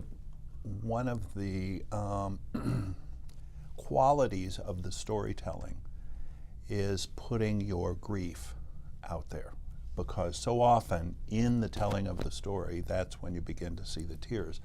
And I can remember watching television in the 50s and 60s, and they would be interviewing World War II veterans, and as they were talking, tears would roll down their cheeks, and I would be fascinated. This is before my own experience. You know, that was 20 years ago or 30 years ago. Yeah, referred to ancient history at the time. Yes, and now I completely understand the importance of grief and loss simply by having given that part of your life over, whether voluntarily or not, and then grieving the loss of that time, even though you, as I said earlier, wouldn't trade it for anything. And the other thing I just want to say is, and Deborah mentioned this earlier, there is an art to working with veterans. It's not just about being a clinician. And when I teach my students in grief and loss class, I said, you have to understand and appreciate one facet of being a human being. We have this up here, and we have this down here, and there's some poetry to the fact that this lies equally distant between the two, because you have So do these. Yeah. Not equally, but I don't think we want to change that now. It'd be a little late. I think the other thing that Paul's bringing up, in hospice, you know, we talk a lot about unfinished business, and you can see that all these stories are coming up because it's unfinished business. And this goes back to the culture. When they are discharged from military service and they come back, basically they're very future oriented. They've delayed a lot of their education, their family, and all. They just want to get on with it, so they stuffed it. It becomes unfinished business. Now they're at the end of their life, conscious mind getting weaker, the unfinished business surfaces. There's agreement among bereavement professionals, also funeral professionals, that there's also a benefit of a funeral with military honors. With few exceptions, bestowing military honors at a funeral is the veteran's right, but as with other federal entitlements, it's got to be requested either by the family or by the funeral home on behalf of the family. Dignity Memorial, a national provider of funeral and cremation services, is working with the National Hospice and Palliative Care Organization to create a We Honor Veterans system for the entire funeral industry to help all funeral providers understand the importance of recognizing a veteran's service. Chris Marsh is with Dignity Memorial. I think the impact of the family when they receive their military funeral honors really is the recognition on behalf of a grateful nation that that person sacrificed and served at one time in his life, and that he should or she should be duly recognized. And what the ceremonies, the military funeral honor ceremonies that I have personally attended, it's a very emotional time. Usually it's held in a committal area at a national cemetery, or it could be, if it's a private cemetery, it could be held at graveside. But of course, if you can visualize it, you know, you have all of your family and friends gathered around that individual, and you also have the military personnel present, and you know they're dressed in their military attire, and you will also generally have some representatives from the veteran service organizations there. The VA, Veterans Affairs, has done a very good job over the years of trying to educate all funeral providers that they should be asking the question when a loved one passed away. I mean, let's face it, when someone passes away, you know, people, they're almost in a fog. You know, there's a lot of decisions that have to be made in a very short period of time, and some may forget to let the funeral director know that person was in fact a veteran. So one of the things that we try to do with the We Honors program, which is very similar to what hospice uses, is to try to ensure that every funeral director, every funeral home knows that they should be asking that question. And I might just interject a brief personal story here, because this particular part of this discussion cuts very close to home. I mentioned my father-in-law in the book that they wrote for his service and the service of the other veterans at the continuing care community where he lived. When he died, which is just a few months ago now, at the burial service, the family showed up. It was a remote, very small cemetery in a corner of Connecticut, and I didn't realize this. I didn't know this was going to happen, but a car drove up partway through as the family gathered, and 3 older gentlemen, all in uniform, got out. There was a flag by the space in the ground where he was being buried, and this was the military honors that were being bestowed upon my father-in-law. He was 89, had been 89 years old. His death was not a surprise. We were sad, but grieving is a different experience when someone is at that age. But I cannot tell you how significant, how important that was. That recognition, that sense of belonging, that sense of place. I'm not a particularly sappy guy, but it gave such incredible meaning to this life and to this time and period of history and this country's experience and existence when he lived and what he shared and what he gave. And Ken, I'm just wondering whether what we as a family, small gathering, Ken, but there was the salute. It was amazing. I think it is, and I think there's so much in that video and so much in your story that really needs to be underlined. And I think the first thing is, just like maybe a dying person looks at his life and says, did it count, did it matter? I think families do that after the death, or even at the time that the person is dying. You know, I think they have that same spiritual need to get some sense of meaning. And I think what happened here is it brought you back, maybe even to another image of your father-in-law, you know, not the 89-year-old man, but the man who was once a virile soldier, who was once a fighter, and I think it reaffirmed his importance to you. I also want to reaffirm what the, you know, again, that issue of asking. You know, I think you started out here by saying 1 out of every 4 and 1 out of every 2 men. So we need to ask those questions, but we also need to ask them for women too, who serve in the military. So we can't just neglect that area. It's a question that just should be generally part of the repertoire of questions that funeral directors ask. Deborah, I don't think it's an exaggeration to say that, you know, there you are with your family, there we were with the widow, the wife, children, the grandchildren, there's the living legacy. But there really was something special about that extra layer of remembrance and recognition. And respect. And respect. And respect. From the nation. Mm-hmm. It is. And I think, you know, when we say on behalf of a grateful nation, that's what those 3 military men did. And it's also very healing for those 3 comrades that came and did that service. That's healing for them as well. It's as if the nation is the extended family. Yeah. Mm-hmm. Well, and I would also add that those kind of ceremonies are also a way of showing gratitude to the family for whatever it is they bore. Having this very important person in their family have an effect on the family. And by the way, these gentlemen who did this, they were all business It wasn't, you know, Right. there was no schmoozing and chatting with the family. They came to do a job as professionals, as extensions and expressions of the military. There's a word we use that Van Gennep uses for ritual, and it's to me it's a very powerful, very explanatory word. It kind of goes back to some of the things that you've been reminding us of, Deborah, throughout the whole day. He uses the term liminal, and what he means really is that ritual strikes us at the you know, when we think of the word liminal, we think of the word subliminal, below consciousness. Right. But liminal means it strikes us at the threshold of consciousness. So there are things we take in consciously. You're seeing this ceremony. You're obviously, you know, processing this through your senses. But at the same time, it's speaking to your unconscious. And ritual does that in a way that's extraordinarily unique. And that's why ritual could be so important. Deborah, does the veteran request this? Does the family request this? Is it brought up by people in hospice who are working with the family? Maybe and maybe not.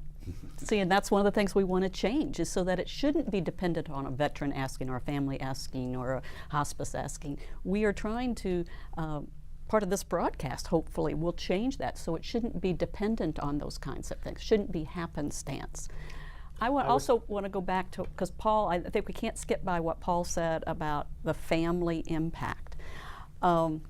We've talked all day long about the veterans and their sacrifices. Right. It is so important for many families. If that veteran had PTSD, that whole family has dealt with, has been affected.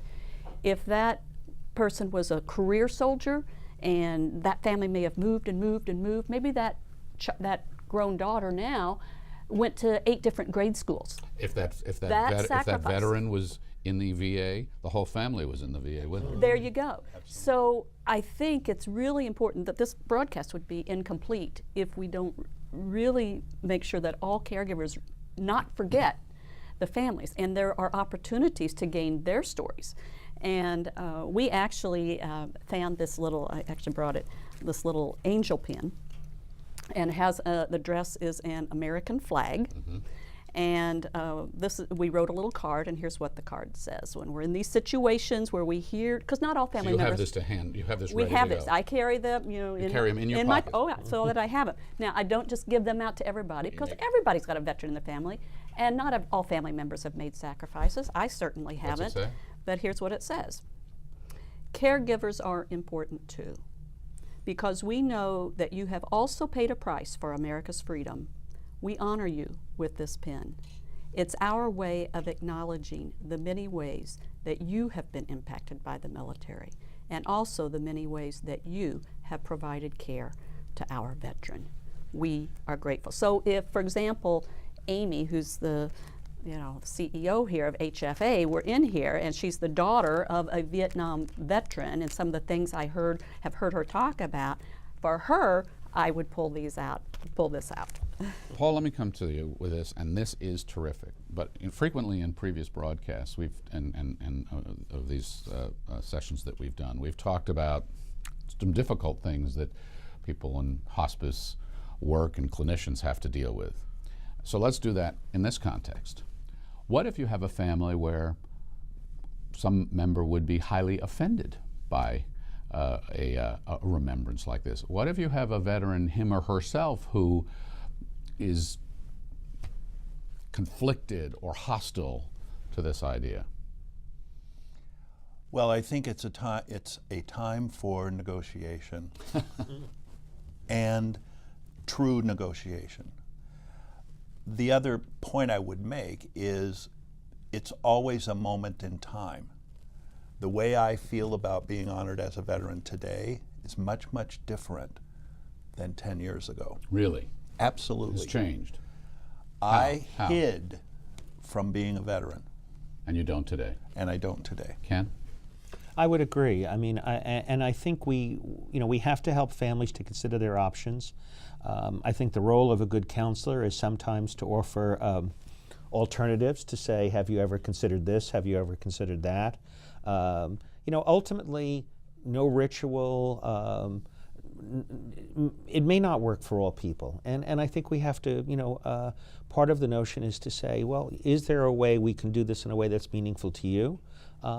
Or maybe sometimes what you have to do is give families choices of saying, well, if you don't want to participate in this, we will do this at another time, but we will still do this. And those who choose to participate can participate. I really like your word consider. Yeah. That's really a very operative word, I think.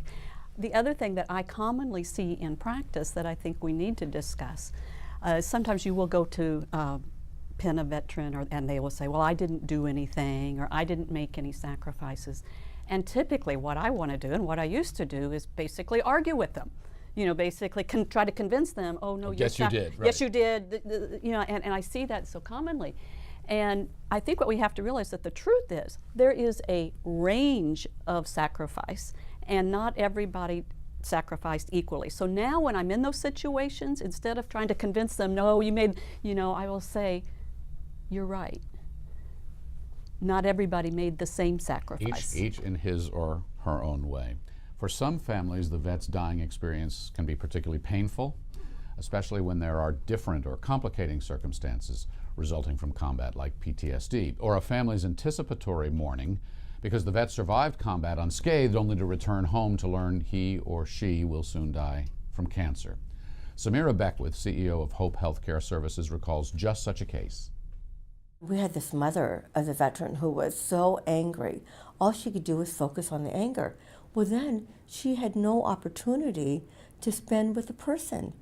And we tried to help her to let go of the anger, at least for a time, so that she could spend time with her son. And that was a real challenge because the anger was justified. I mean, you can't tell somebody their anger is not justified. At the same time, it was encompassing her, and she couldn't spend any quality time with her son. So we were able to at least help her spend some time with him. If they're dealing with the anger, then they can't really spend any time with the person, or the person can't spend any time with them. Our role is to help people look at what they can do. If we're there to help support the family and help support the person, then we can keep it from being about the individuals, and we can support them both through the process.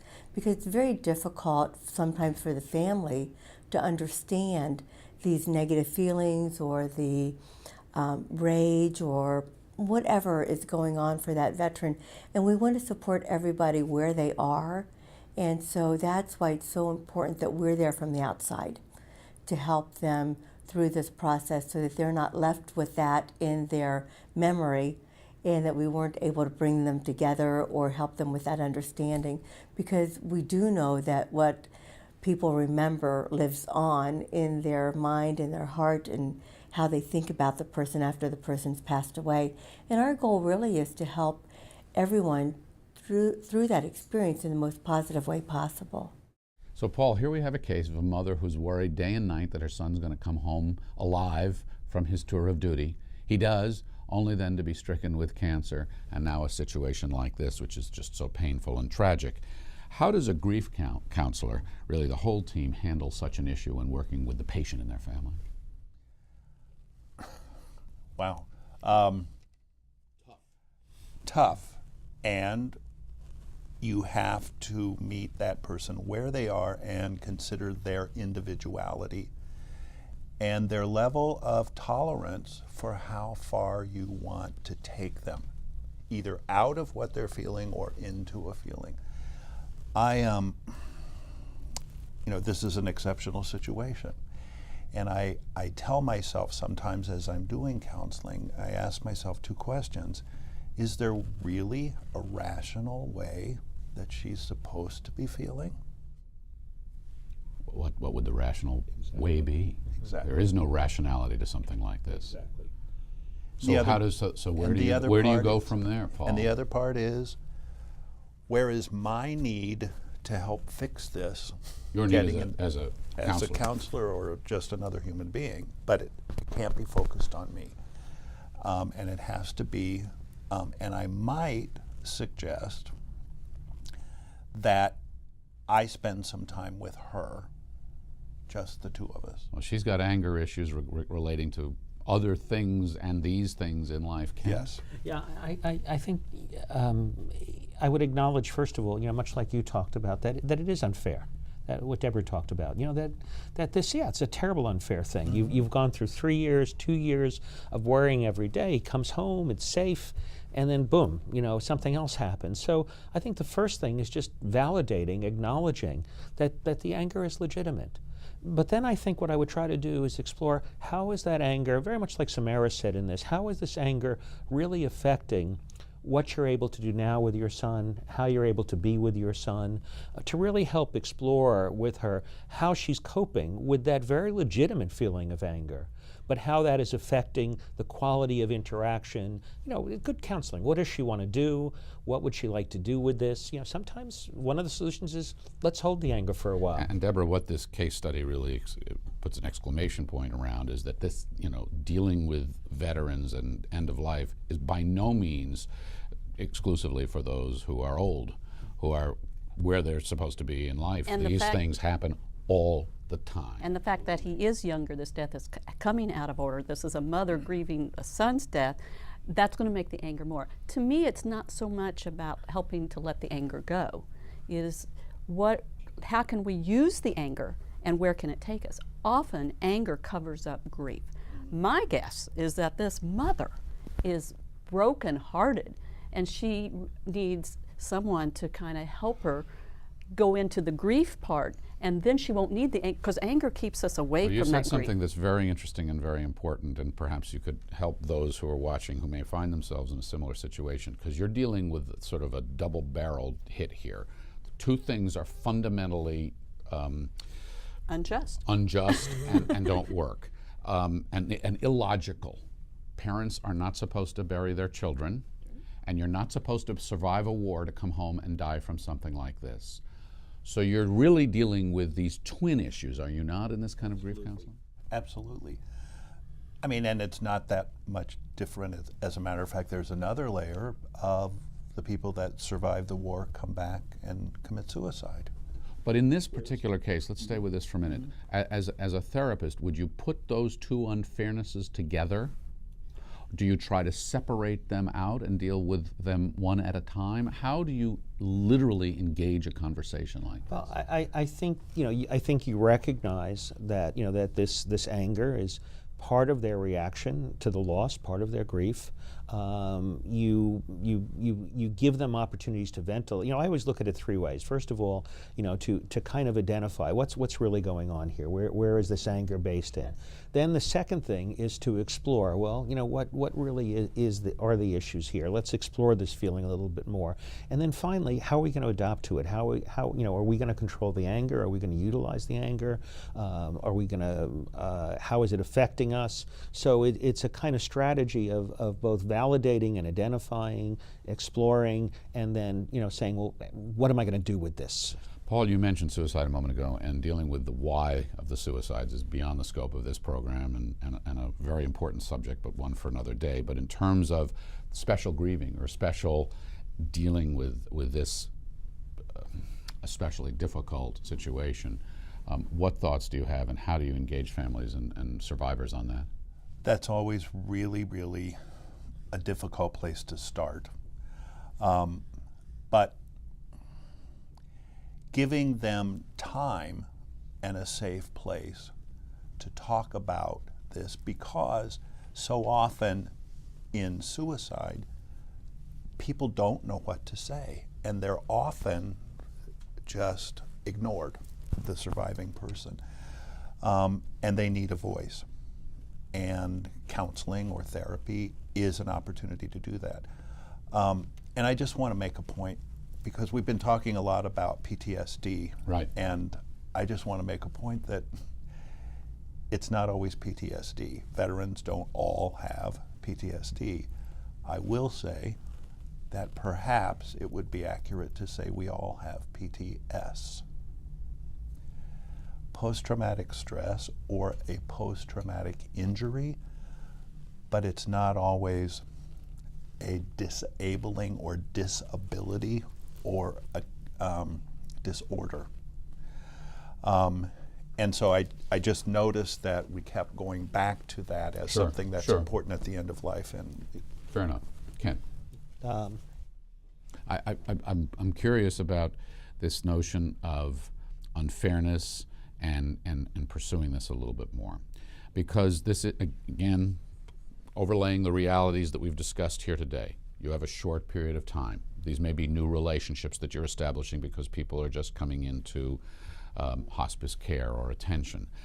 There may be anger and hostility. There may be difficulty in communicating. So there's a lot going on. When you've got these added elements of fundamental unfairness, I'm just interested in how you prioritize or how one should prioritize. I think you see what the patient, what the client, whoever your client is bringing to you.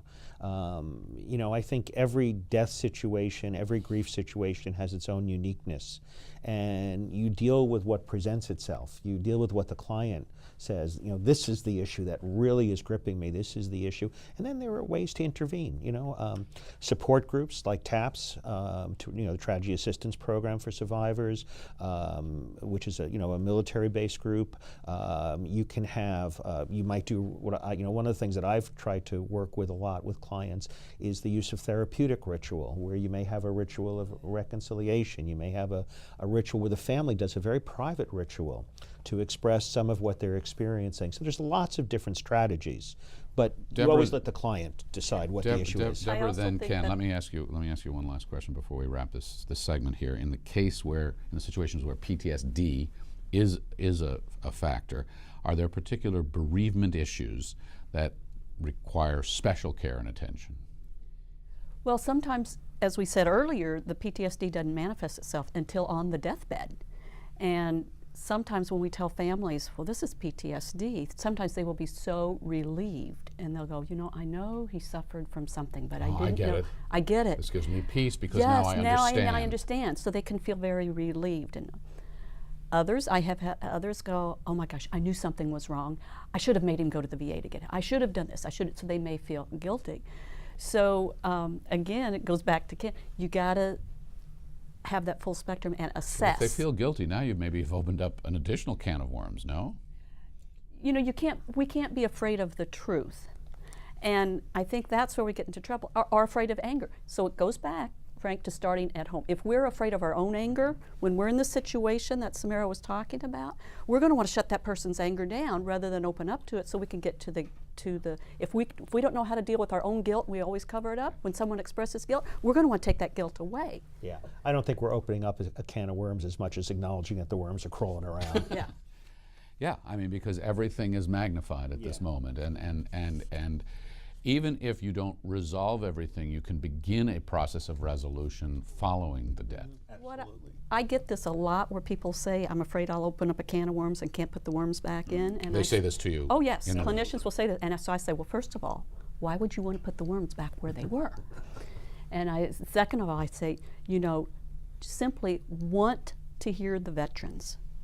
Want to hear the worms. Ask about the worms even. And when the worms come out, don't be afraid. Hear about them. Listen to them. I think we have the title of your next book, When the Worms Come Out, Don't Be Afraid. or when the worms come out, go fishing. Is what well, you know, that's what happens. Yeah, that's exactly what happens. I wonder if we could we have a veteran here at our table, and we even have if I could presume, we have a We Honor Veterans pen. And you're going to get pinned. And Paul, I know you told me a bit of your story and the personal dilemmas that you experienced in Vietnam. And I want to tell you what admiration I have for you and the courage you had to be there. Thank you. And I want to just say, this is the second time this woman has done this to me. The first time, though, was in a very public forum. But she's showing why she's as amazing as she is. Absolutely. I want to just mention, go ahead. Well, these I'm losing control here. I can't give these to him because I'm not a Vietnam veteran, but for hospices out there, these are beads that can only be made by Vietnam veterans, and they can only be presented by one Vietnam veteran to another Vietnam veteran. And I want to tell you, when you have a hospice unit, you have a Vietnam veteran dying, and we have one of our nurses who is a Vietnam veteran, and she takes her pin off that she has made, she pins it on that Vietnam veteran, and she welcomes him home. I want to tell you, you see magic happen right in that bed. You see healing, and you see our Vietnam vets brought home. I think that's a very important point you make too, is to recognize, since we're having all these conversations about veterans, who on the staff is a veteran, who has shared experiences. How can you put those experiences to work? Now we have to take a break, but thank you very much for that. We've reached the end of the third segment of our program. It's been a phenomenally informative discussion, as has the rest of it. We'll return with our final panel discussion after these important points for you to remember. Ceremonies that honor a veteran's life and validate service and sacrifice that may not have been properly acknowledged in the past can be highly meaningful for a veteran participating in his or her own life review. For family members and other survivors, a funeral or memorial recognizing military service may be highly meaningful and can have a positive effect on grief reactions.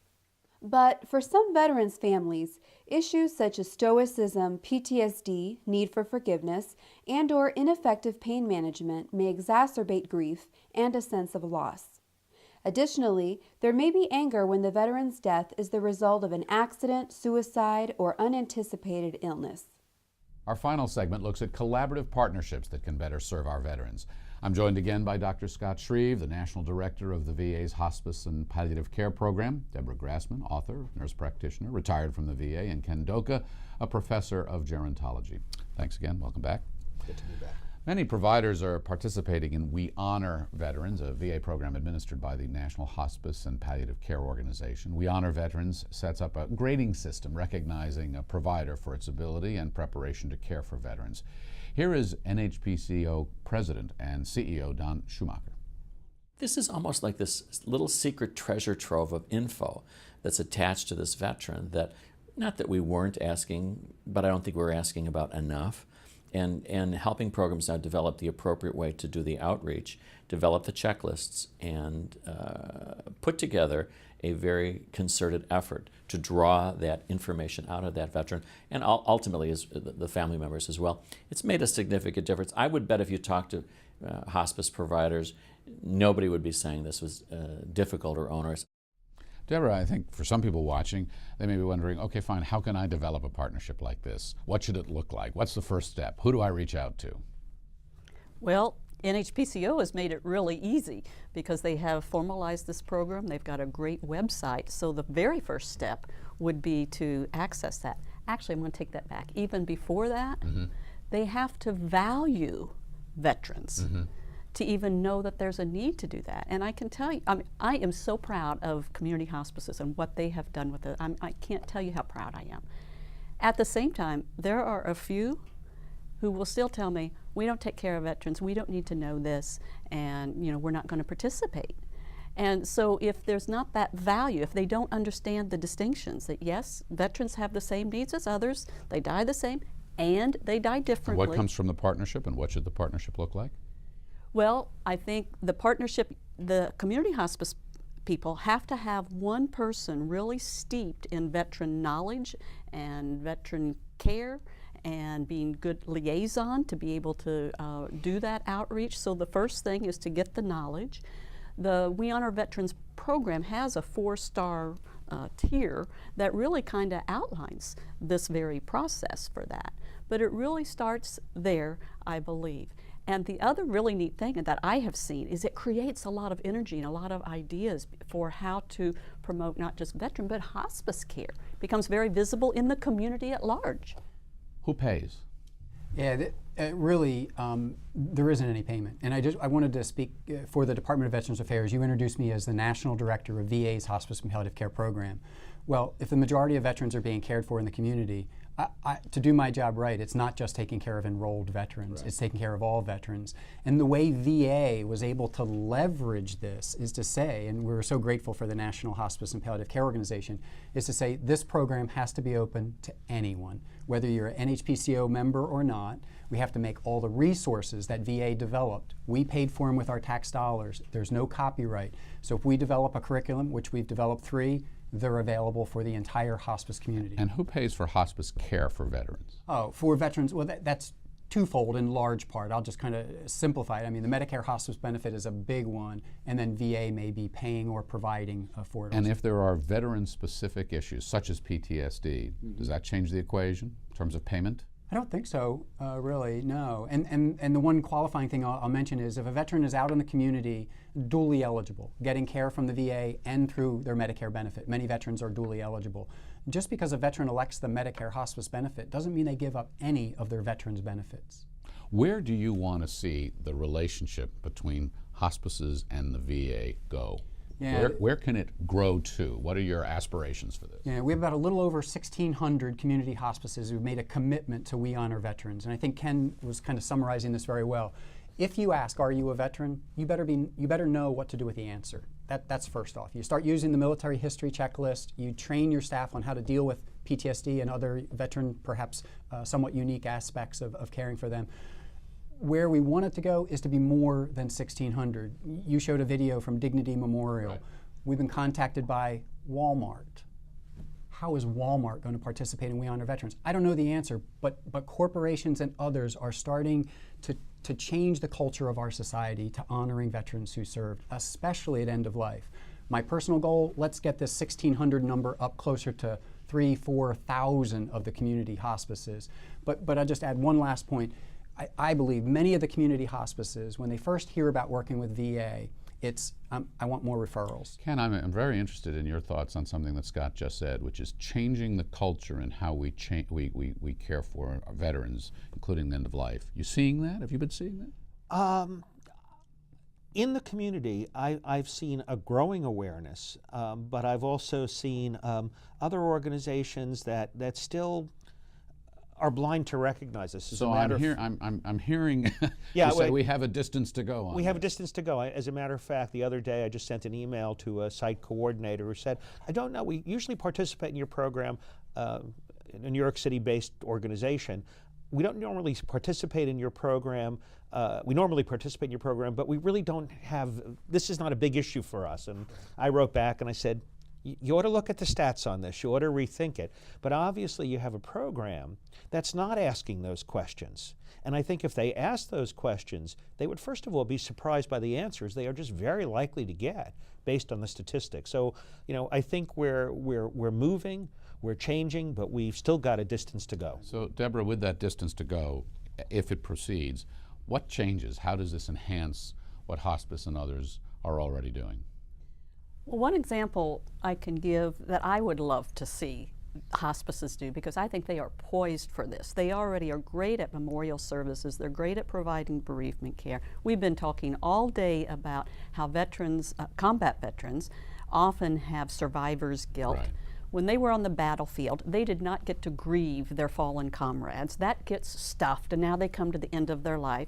You open that can of worms, and what you find out is they still feel guilty that they survived. They still are mourning the loss of this comrade years ago.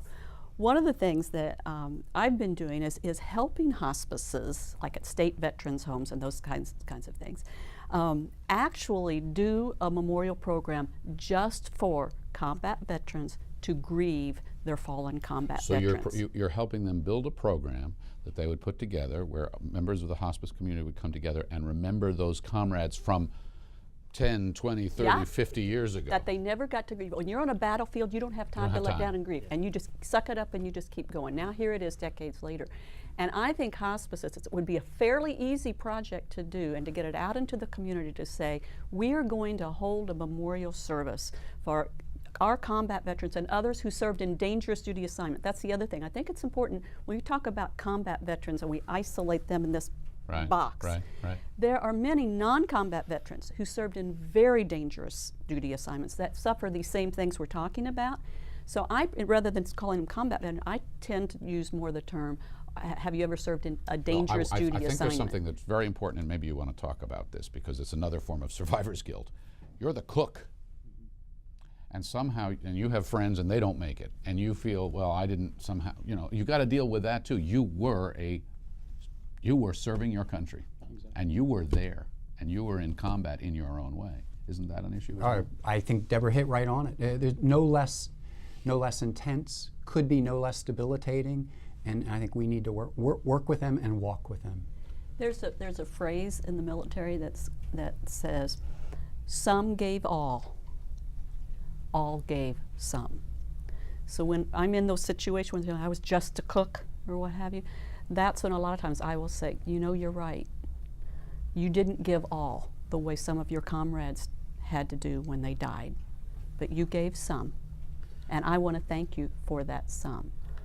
Yeah, and I think what Deborah talks about in terms of the fallen comrades is such an important issue. I mean, one of the focuses of my work has always been on what I've called disenfranchised grief, the losses that you've never acknowledged, the losses that that are not socially recognized. We know. I mean, in World War II, they did a phenomenal study called the American Soldier Study, and they asked a very basic question: why do people fight? How do you motivate them to fight? And basically, the answer was they fight for their friends. It's not the they fight because I don't want to disappoint you. And then when a friend dies, there's no acknowledgement of that. There's no recognition of that. And I think it's really important to create those rituals. Scott, I heard you telling a fascinating story not too long ago, set in Pearl Harbor. Yes. Well, it was just this past week I was admitting a veteran, and he was walking the gangplank in Pearl Harbor. On December 7th, 1941. Yes. Exactly, and watched his two buddies get killed in front of him. So here I am, now 70 plus years later, sitting, admitting him to a hospice unit, and he's crying about telling me this story. I don't know. We never held a memorial service for the comrades. And did you feel that was important for him and therapeutic for him to share that story with you?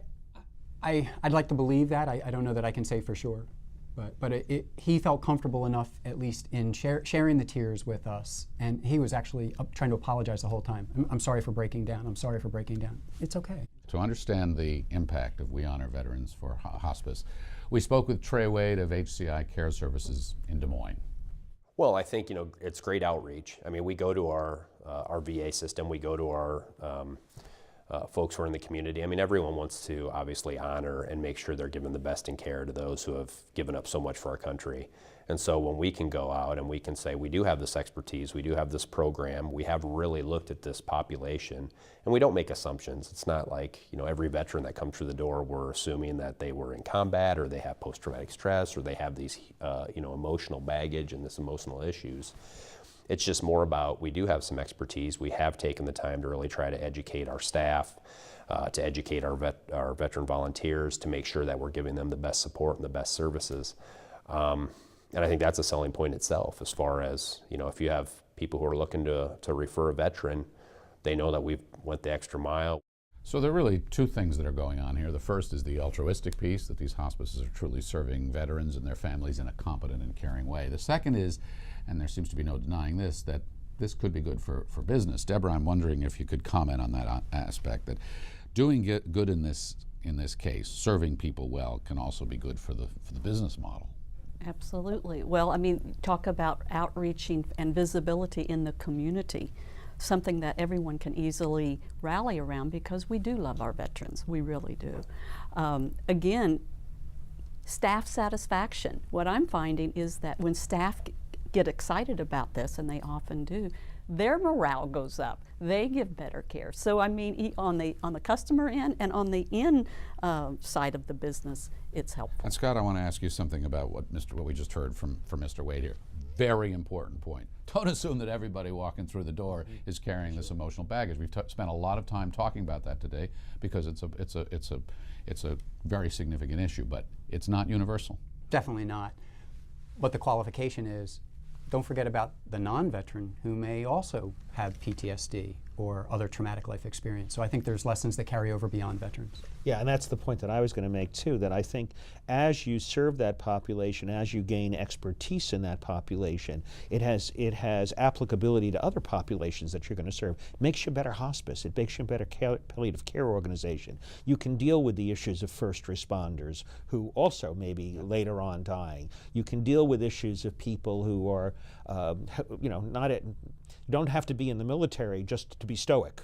And I'm convinced the literature is going to grow that merely having a terminal diagnosis may have some PTSD-like qualities that can be associated with it from the literature that's coming out. Yeah, so we may be starting not just a We Honor Veterans, but maybe we honor our police, our law enforcement. Deborah, you've written these books. I want to ask you this question.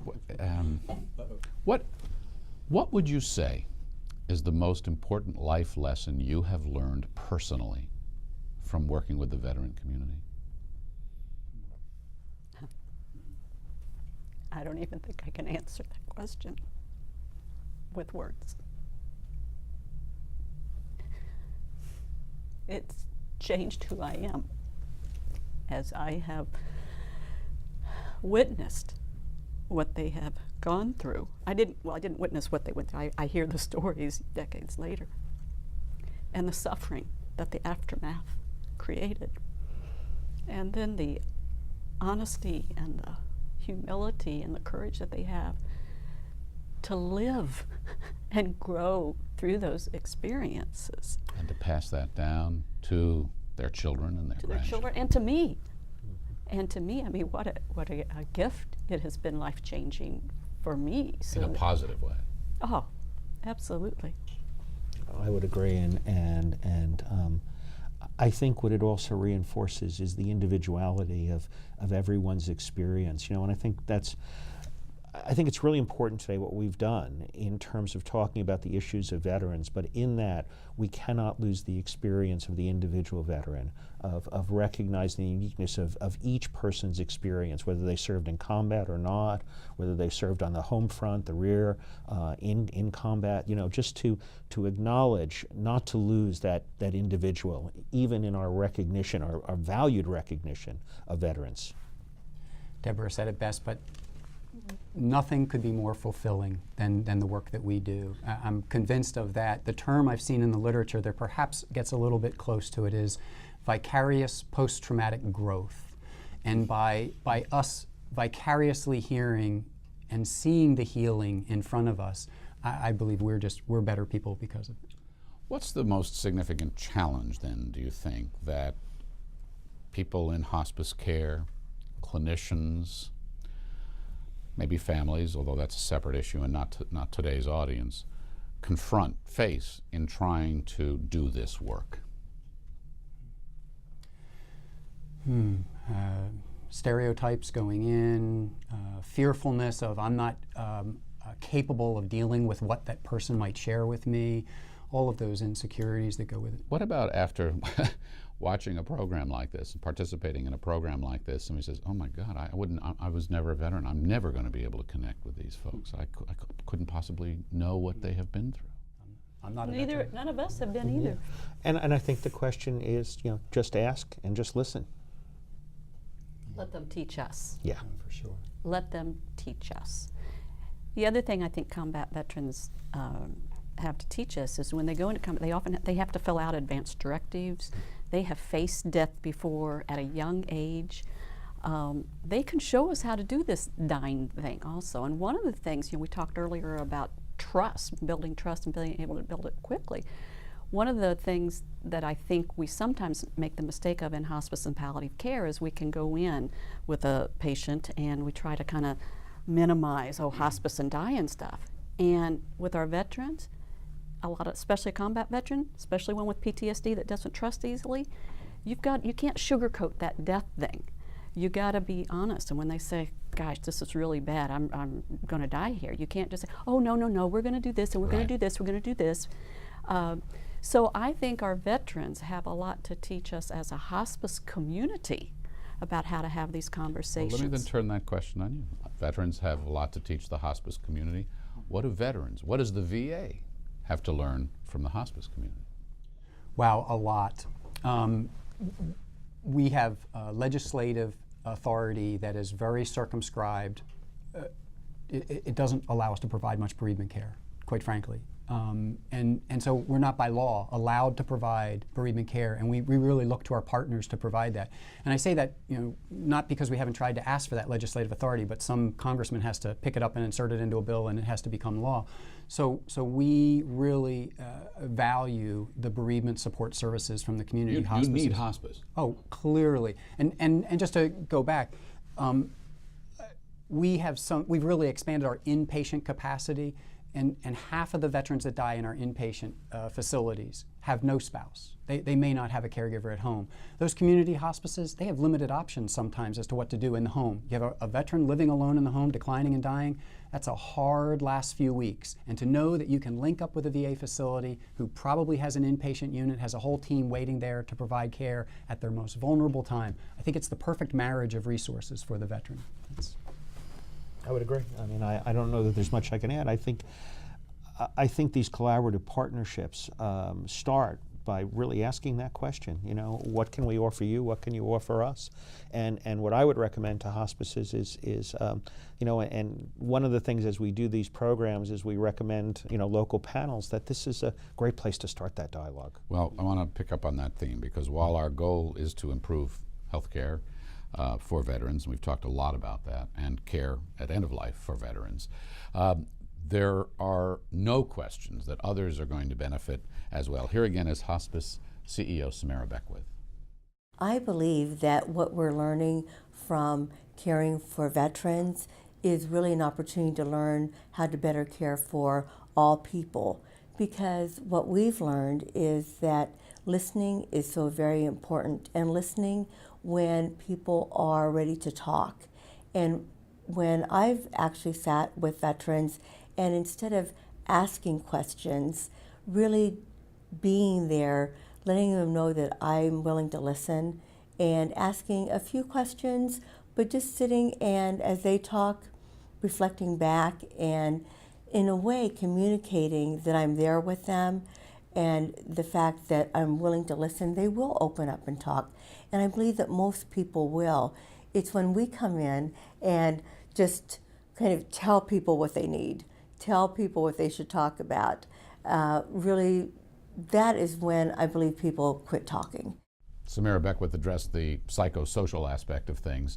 All right, we've talked about a lot of things, and as we come in to conclude our conversation here, I'd like to zoom out and ask you all some sort of summational questions. First, Deborah, for you, working with veterans, learning from the experience, applying that, Ken touched on this a few moments ago, applying that to the larger population, listening, what other things do you take away? Do I take away from the veterans? From the process, yes, that can be applied to people who are watching and applying this to their daily work. Well, I would hope that what they take away is a willingness and the courage to develop and learn. I hope they will take away that it's okay to make mistakes, take some risks. They may not do their veteran partnership exactly right, or they may not interact with that particular veteran. They may make some mistakes, and that's okay. That's how they're going to learn and grow and gain wisdom. Let the veterans teach them. Don't be afraid. So my takeaway would be, I hope they leave here with gaining courage and a desire to do this and to go forth and do it right. And I want to say, we would not be, when you ask what has the VA, does the VA need to learn from hospices? Would not be at this table if it was not for our community hospices, because the VA did not do hospice care 20 years ago. Community hospices taught us how to do this. So this is kind of recycling. Now we're bringing it back. Right. Ken? Yeah, I would hope that people would come away from this program with a commitment to ask questions, with a commitment to provide service, with a commitment to follow up with families, to say, we need to recognize this population, we need to acknowledge this population, we need to find out what this population is in our community. Scott?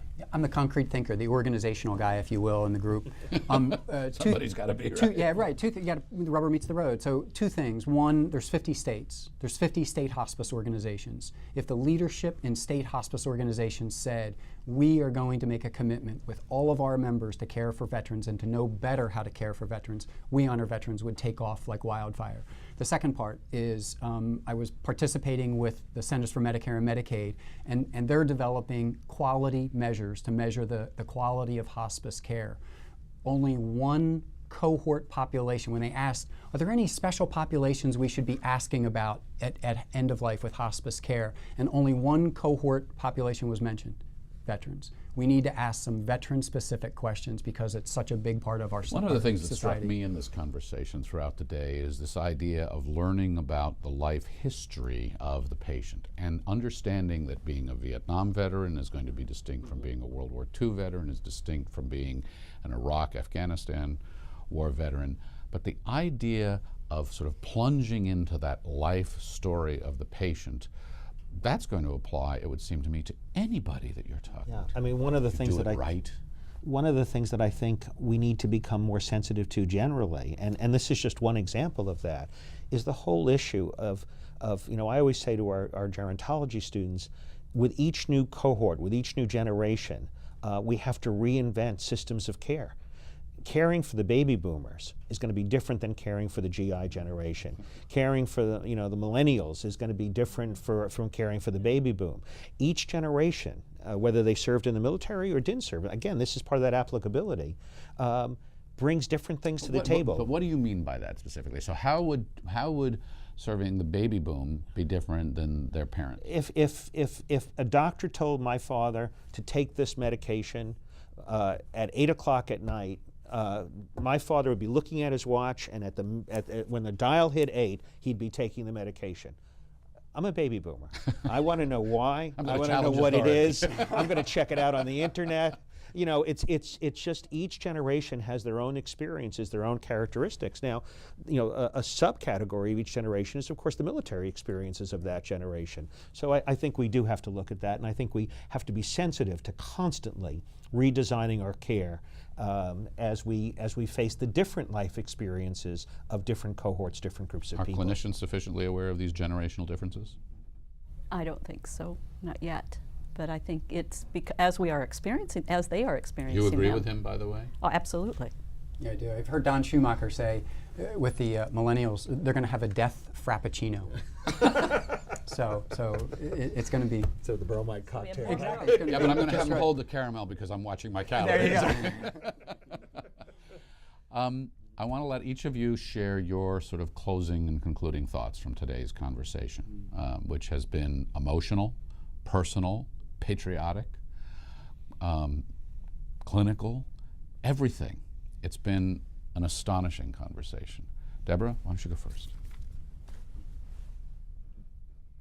Well, for those watching this, I want to say to you, thank you for doing what you do. Keep doing it.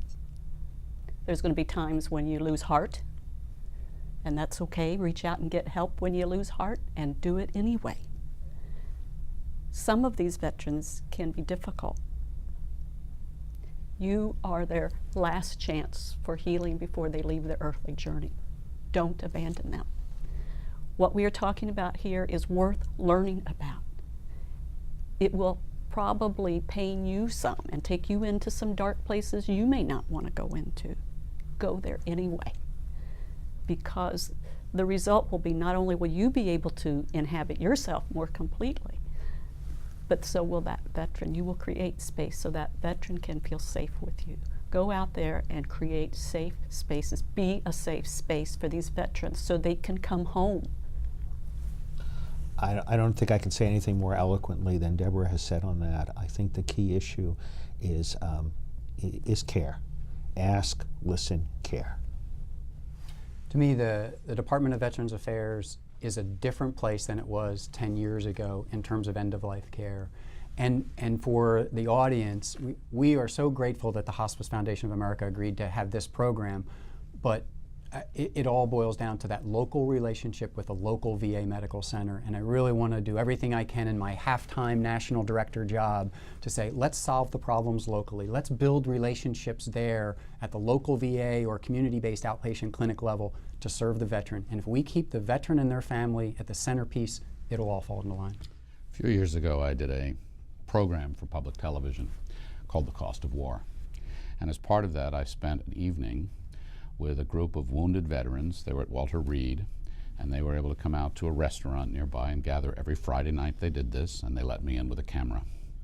And I spent the evening with them. And there was one young man who told a story. He was sleeping, and a mortar went off near where he was, and he dreamt that he was dead. But he was not, but he had a severe brain injury and ultimately had part of his skull removed and embedded so that they could keep the skull alive, and his head was half caved in when I was there. He was having his, he would have his, and he told incredible stories. Another young man, he was 23 years old. He'd been severely wounded. He'd had 34 surgeries. And I spent the evening with them. People who'd lost their sight, people who'd lost limbs, and I wrote this, and we put it on television. But what I came away with was this incredibly strong sense that we as a country, and as their friends and family, owed them the next, 40, 50, 60, 70 years because of what they had given. And that extends not just through the workplace and at home, but also through the end of life, and how we bring them in for a landing and how they conclude their earthly journey is really important. What you've said here today and the wisdom that you have shared with this audience, I think, is invaluable, and I just want to thank you all very much for that. Thank you. Unfortunately, we are out of time. This has been a phenomenal conversation. Sylvia Romero has important points for you to remember. Hospices and end-of-life care providers should cultivate a culture of appreciation and respect as they work with veterans in their care. It is essential that hospices, palliative care, and other community medical providers understand the varied components of care offered by the VA and the benefits and programs that exist to assist veterans facing illness and death.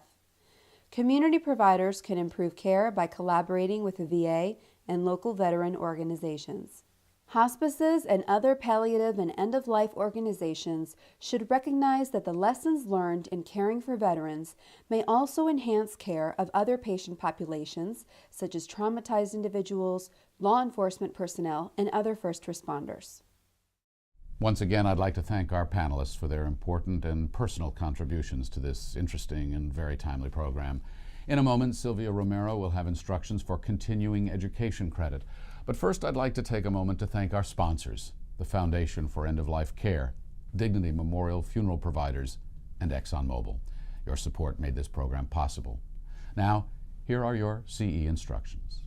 Here is how to obtain continuing education credits for our program. Requests for CEs will be accepted online only by going to educate.hospicefoundation.org. Log in with your email and password if you have received credit from us in the past. Otherwise, you can register in a few simple steps. You will need to enter your site ID number and course code, which your site coordinator will provide if you are viewing this in a group. If you are viewing this as a self-study course, refer to the CE instructions you received with your self-study materials. If you have any questions or problems, email onlineceu@hospicefoundation.org or call HFA toll-free at 1-800-854-3402. This concludes the 20th program in HFA's annual Living with Grief series. Today's program was Improving Care for Veterans Facing Illness and Death for the Hospice Foundation of America. I'm Frank Sesno. Thanks very much for watching.